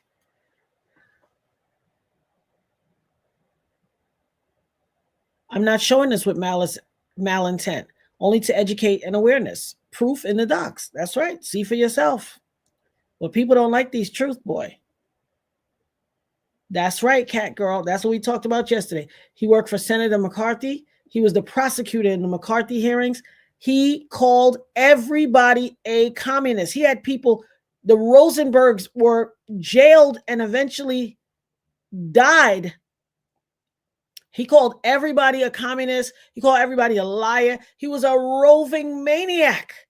He was also a mob lawyer, and he was dying of AIDS. And they kept saying, sir, you look very gaunt. You look very ill. Is it true that you're suffering from, you have a house in Virginia? He kept saying, that's absurd. Who told you that? I'm going to sue them. That's an absolute flat out lie.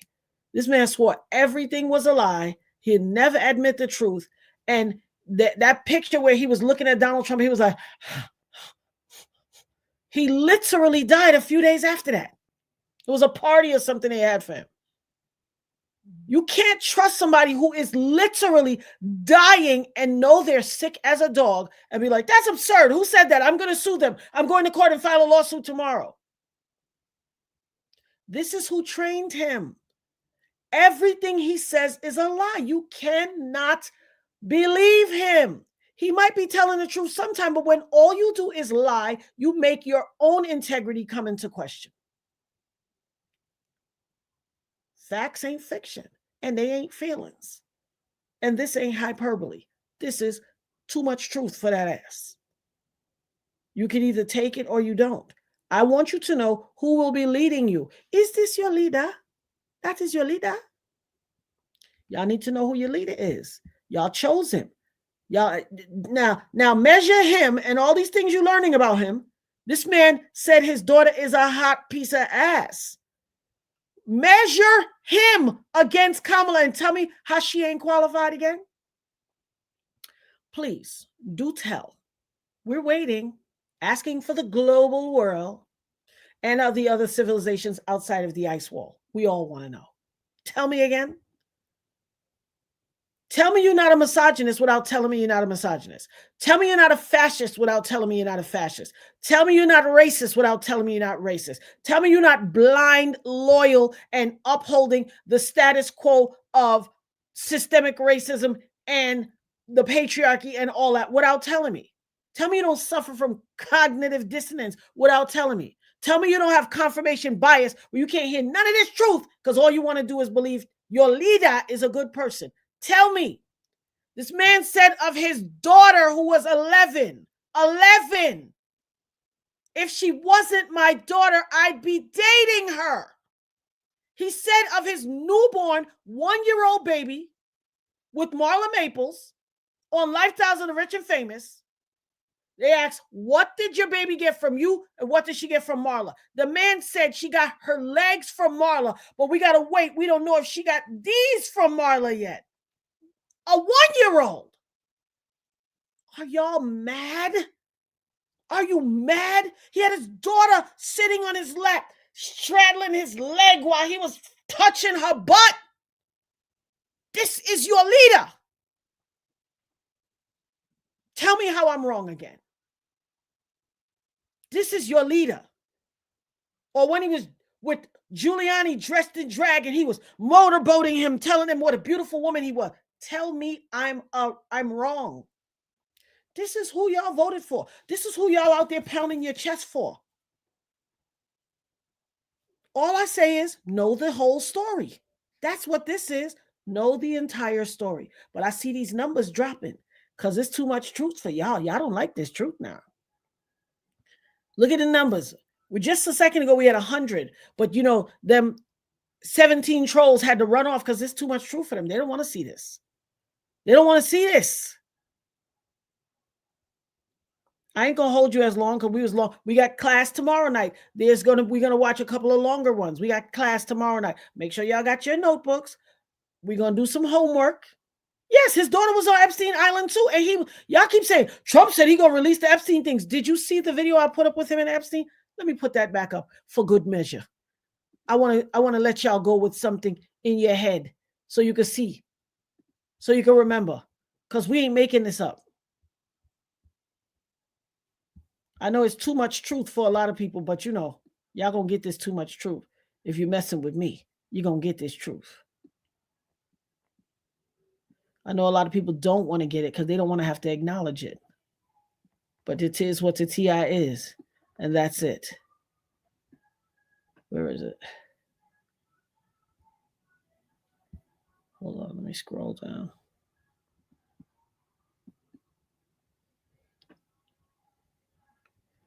Where your boy at?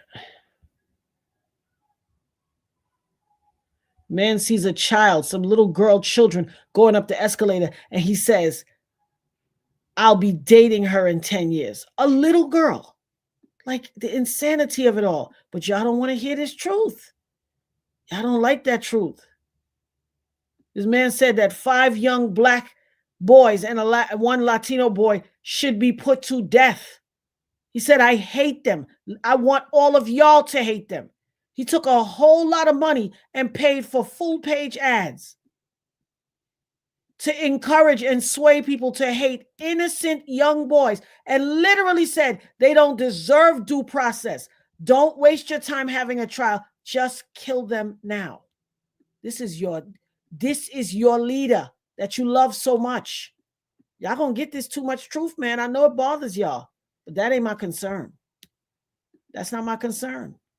Whether it bothers y'all is not my concern, child. I don't care about none of that.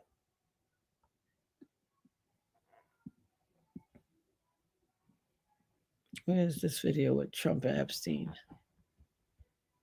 I see the hackation. Y'all must have came to my channel to hack me. Because the hackation is happening again. Let's see. Let me press one of these things.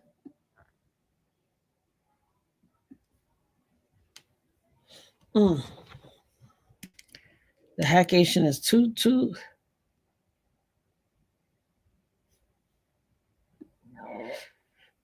Excuse me. Boy, y'all hackers ain't playing.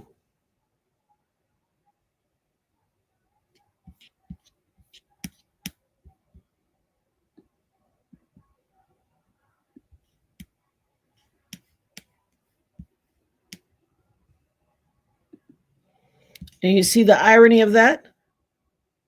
You see the irony? The stuff I want to play won't play. But when I want it to stop, it won't stop playing. The hackation. It's all good. I was probably breaking too many hearts and hurting too many feelings.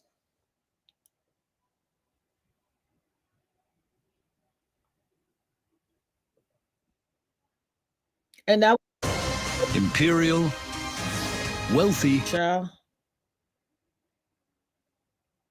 It came on and started. Stopped. Famous, powerful. A collective united under the banner of family name. A name that leads.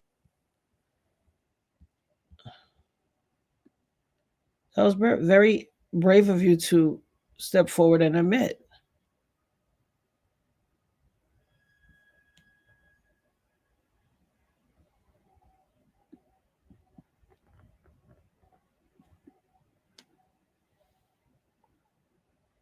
Did somebody snatch that one out of my playlist? It has literally virtually disappeared. There we go.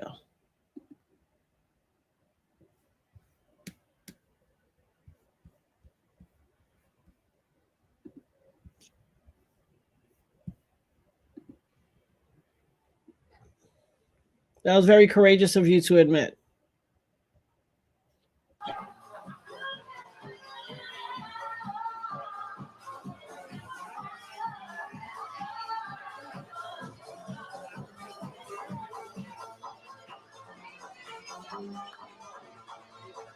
Fair use. Fair use, YouTube.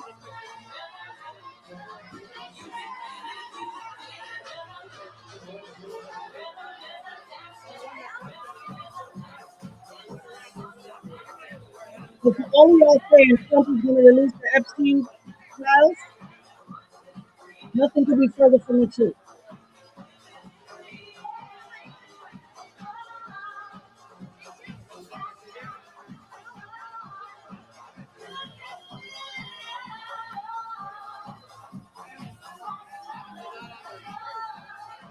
Why is he associating with that club? Because that's one of his best friends. That's one of his best friends. So for all of y'all that say Trump is going to release the Epstein files, the joke is on y'all. The Trump-Epstein connection came out a long time ago. I'm going to play an Epstein thing for y'all too. Not today, another day. Y'all going to get this truth. See, while everybody be watching Housewives of this, that, and the third, my behind be watching documentaries. I'm always seeking information. See, when I don't want this thing to play. In my administration, I'm going to enforce all laws concerning the protection of classified information. No one will be above the law. I'm an innocent man. I did nothing wrong. And we will fight this out just like we've been fighting for 7 years. Because that was that too much truth that needed to get itself out. That was that too much truth that needed itself to play.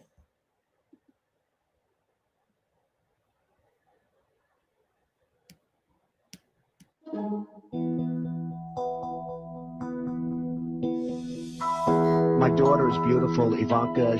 By the way, your daughter. She's beautiful. Can I say this? A piece of ass. Yeah. The last couple of years, I go out with somebody, and she's like 21, and she's talking about, what are you doing? And she's studying algebra. So what? And it's like, it was always embarrassing for me to walk in. It's too young. 30 is like a perfect age. Absolutely. She has enough life experience. Until she's 35. Yeah. Too much life experience. Is this your leader? What is it at 35, Howard? It's called checkout time. And you're probably, I would say, the greatest judge of beauty on this planet. In fact, I would create a TV show for you where all you did was just judge women. Now, that may be the best idea of all. It's a simple thing. It's a half hour, and we strip it out all over the I would country. say I'm the all-time judge. You own this pageant. You go over, you're meeting the girls and stuff. One of them comes up to you and says, Mr. Trump, you're a very sexy man. You're a beautiful man. You have fantastic hair. Well, you're a powerful man. Y'all hear this foolishness? Right? Right? You're a powerful man. Right. I want to sleep with you. Now, you're not the type that would say no. I don't want to hurt their feelings. Right. No, but I mean, you see a beautiful woman, you want to have that. You're a guy who likes to have everything, right? Well, couldn't that be construed, however, as Conflict? yes? Well, I don't see it as a conflict. It could be a conflict of interest, but it's the kind of thing you worry about later. Oh, I see. You tend to think about the conflict a little bit later The on. question is, how can it not be construed? No, I mean, some of these foreign girls, Mr. Trump, in my country, we say hello with vagina. And Well, you could also say, as the owner of the pageant, it's your obligation to do that. So you have done that. Now, I'll tell you the funniest is that I'll go backstage before a show. Yes. And everyone's getting dressed and ready and everything else. And, no men are anywhere. And I'm allowed to go in because I'm the owner of the pageant, and therefore I'm inspecting it. I'm inspecting. I want to make sure that You're like a everything is doctor. good. You're there. Yeah, the dress. Is everyone okay? They're standing there with no clothes. I hear Is this? everybody okay? And you see these incredible looking women. And so I sort of get away with things like that. Is this your leader? Is this your leader? Speak up now. Make yourselves heard. I say, speak up, I say.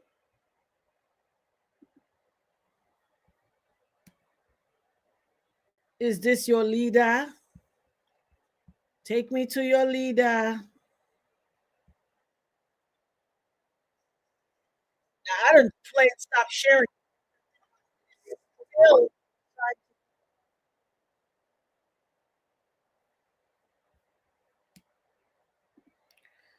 Them trolls done ran up out of here, didn't they? Did you hear all that nasty creep shit? This is your leader. This is your Kamala's not qualified. He's qualified. He's a businessman. He is a pedo and a schmexual molester. What on earth is wrong with y'all? A lot of y'all was froggy and beating your chest yesterday. Where is it? I don't see the chest beating. I can't hear the drum beat of your chest like it was yesterday. Wait there. Sabrina, you about to be put out. I keep telling y'all trolls, this is not the place for you. Good luck on your journey down the information superhighway. Scram, out. Put her out. Mods, get on it. Put Sabrina out.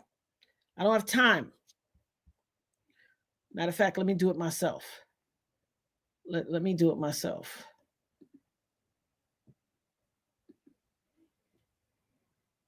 Bye, Sabrina. Oh. Bye, boo.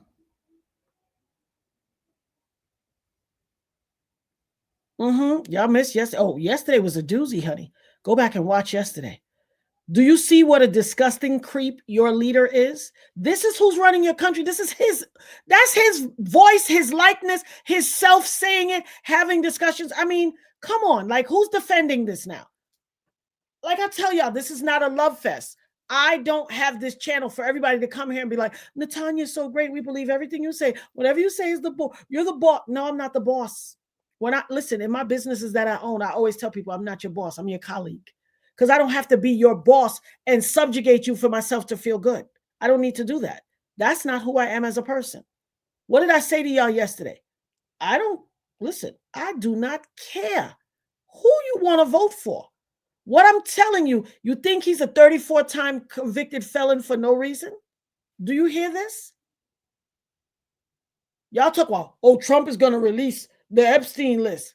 Really? So y'all can see what he did on it? No, not going to happen. I come with evidence and truth. I come with receipts and correct change. I don't got time to argue with the hyperbolous people of society. coming here with non-seculars. What about Biden? Biden's a creep too. Triple OG creep. And back to Trump. See, your confirmation bias won't let you hear the truth and eat that. That's your zip code. You chose him. You January 6th walking next to the whole staircase of the Capitol, climbing up the building like, I mean, what the? Who you think y'all are?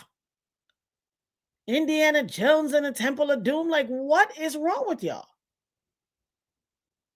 You're traitors to your country. You say you're patriots, but there's nothing patriotic about you. If you think carrying the Confederate flag is patriotic, they were traitors to this nation. They wanted to secede from the nation and make their own nation. Get a history lesson. I know y'all wasn't paying attention in 5th grade social studies. I know. That's why I'm here to, like I said, y'all was the kids that was balling up a piece of paper and throwing it and hit somebody. And when the teacher said, who did that? Here I was right in the front of the class. She did it. He did it. I'm going to rat you out. I've been ratting them out since then. I'm going to still rat them out now. I'm a nerd. I want to learn. You want to throw paper? Go in the gym. Go outside. Not in here. And I still believe that. So all of y'all paper throwers right now that want to be spewing your hyperbole and what about him over there and what about them over there? Get out of here. Throw them out the class, teacher. They throwing paper. Because I get you thrown out for paper. You certainly ain't going to come here and throw no rocks and hide your hand. Oh, not in here. We've been on long enough. It's 3 hours and 35 minutes. I love y'all all. Nerd Herd family.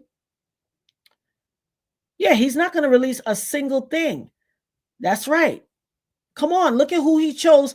He tried to choose Matt Gaetz. Matt Gaetz has been under investigation. I remember when it first started.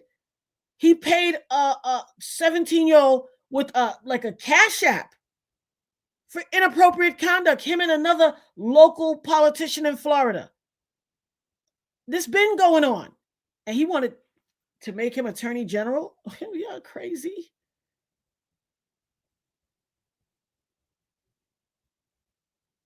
Unbelievable. Unbelievable.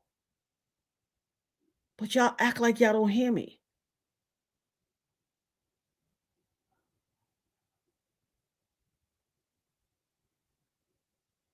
It's all good. It's all good. That's hilarious. Nope, you don't have to feel weird about it. There's nothing wrong with it. Throw some apples in the chat. Indeed, birds of a feather flock together. So while y'all sitting here thinking, yeah, what a Game of Thrones. If y'all sitting here thinking that he is going to release that list so you can see just how many times he is on that list, you will end up seeing just how many times he's on that list. He's not going to release that. Y'all better open your ears. I don't be trying to come and break hearts. I'm trying to give y'all this truth.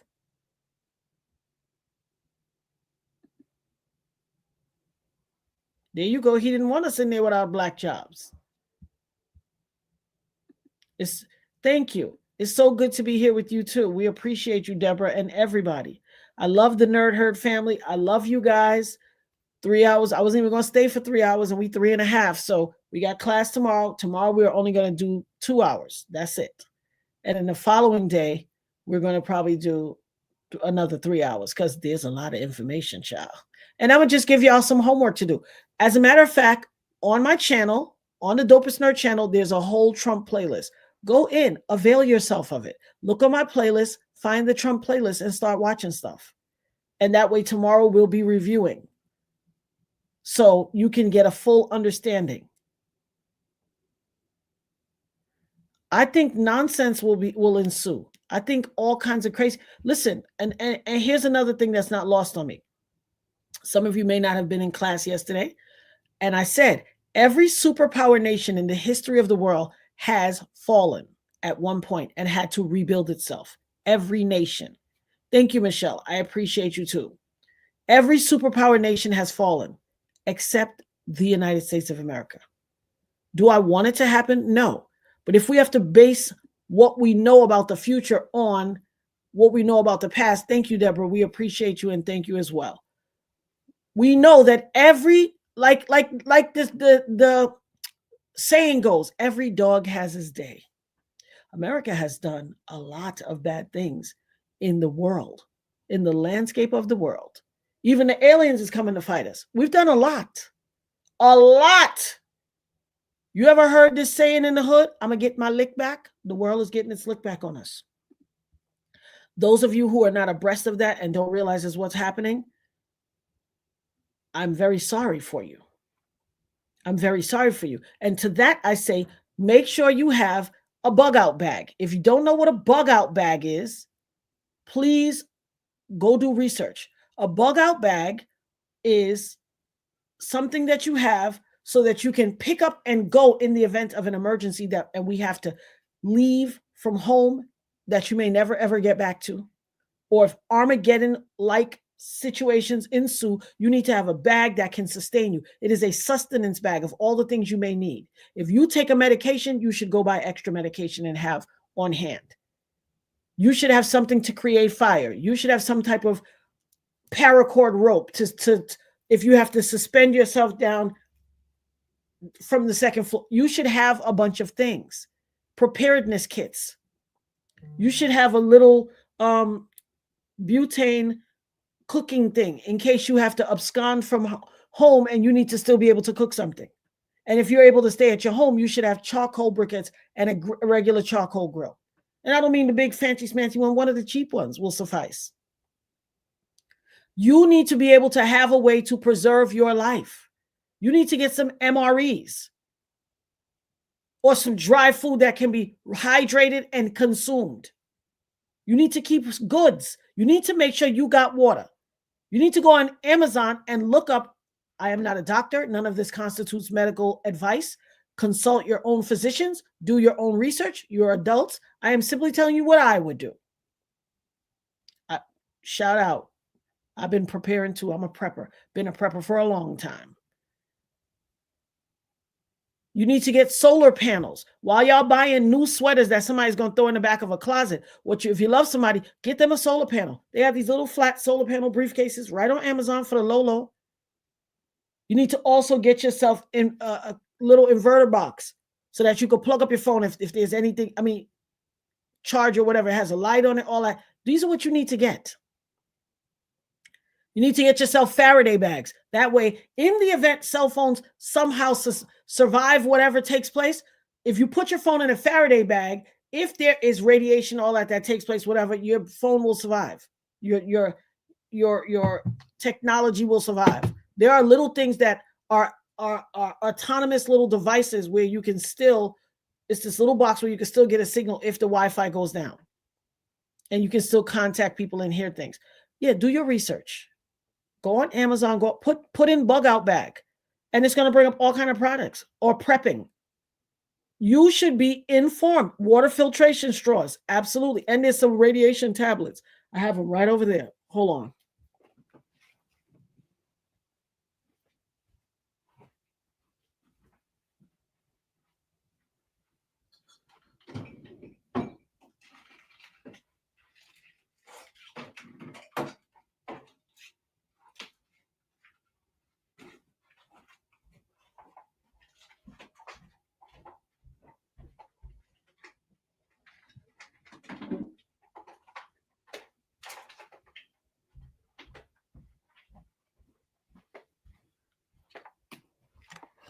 I don't be trying to talk junk to y'all. This is a power bank inverter box. You need to go on Amazon and order yourself one. It has a three-pronged plug, 2-prong USB, and USB-C. You need to have a portable bank. This is a light on the front, and you can hook up things to have your solar panel power this. You need to have a high beam light, a high strength light to protect yourself so that you can see in the event something goes down. You need to have a little light. You can get these from the hardware store. They blink. They're LED lights. They're going to last longer. They're magnetic. This is a hairpin on the bottom. It has a hook. It has a light at the top. It's another type of light. Home Depot. They don't cost that much. While y'all buying a bunch of foolishness in the street, make sure you got. And these are water cleaning potassium iodide pills. Sold as a set. Your girl got them on. Come on. Y'all think I be talking? I do not just be talking. I walk this walk for real. And I share because I want y'all to know. I could be sitting here like, guess who's man messing with who? Did y'all see the housewives of A, B, C, D, E, F, G? I could be that person. I'm not. I'm here sharing with y'all because I want my people to know. That's what these are. That's what these are. Potassium iodide. In the event that radiation or something happens, you'll be able to survive. And you'll be able to clean your water. Y'all think I just be talking?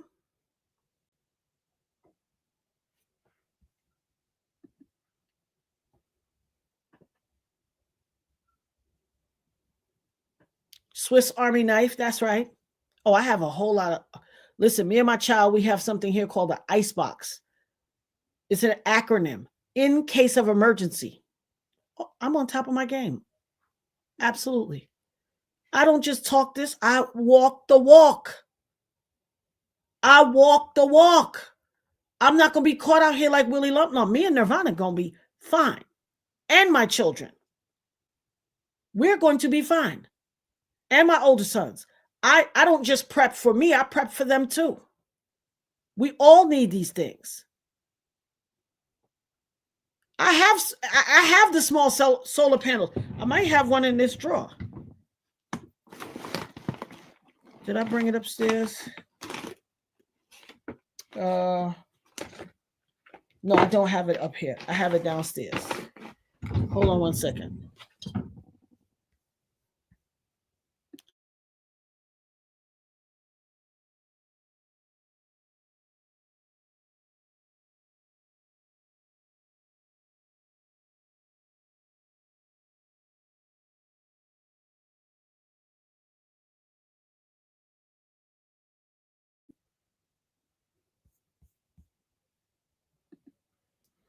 I want y'all to understand that this is an important part of life as well.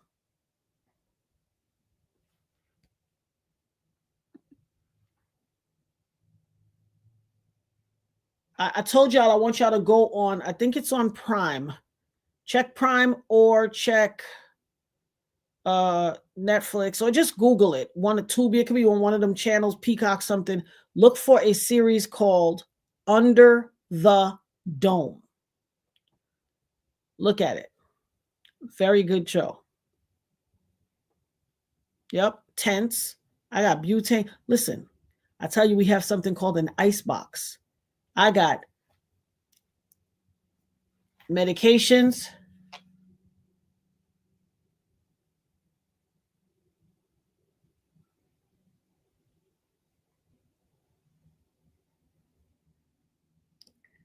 And don't just think of, hold on one second.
Solar panels. And they go right into the inverter box. They plug right in. I'm a nerd for real. I'm not just talking. I walk this walk. I want y'all to be able to walk this walk as well.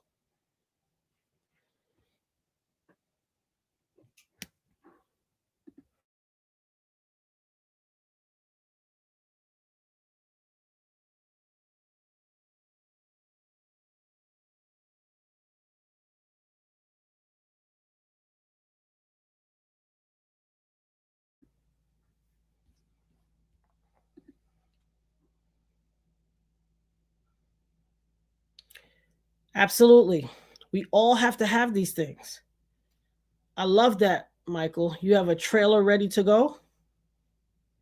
Keep it stocked. Water is essential. Enough to drown a water buffalo. Absolutely.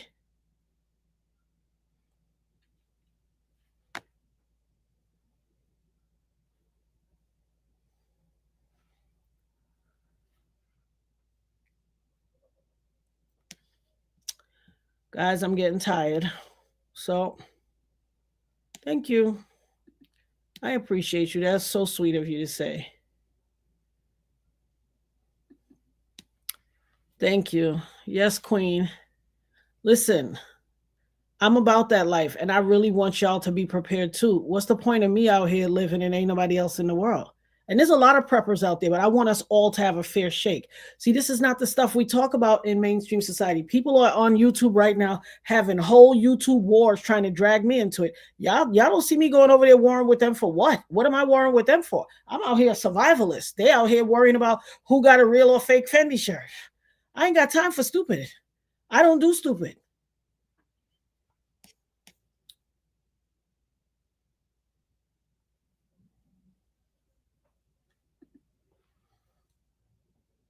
That's right. People will fight for simple things. And that is what the movie Leave the World Behind was trying to illustrate to us. Absolutely, Kim. That's what the movie was trying to illustrate. Thank you, Michelle. I am a nerd. And thank you. I am the dopest nerd. I received that. There you go. Bible prepping and praying. That's right. Guys, I bid you adieu. We are not going to hit that 4-hour mark. I refuse. Everybody have a good night. I love you guys. Till we meet again. Sleep well. Do your homework. See you. Same bat time. Same bat channel. 6 o'clock Eastern Standard Time.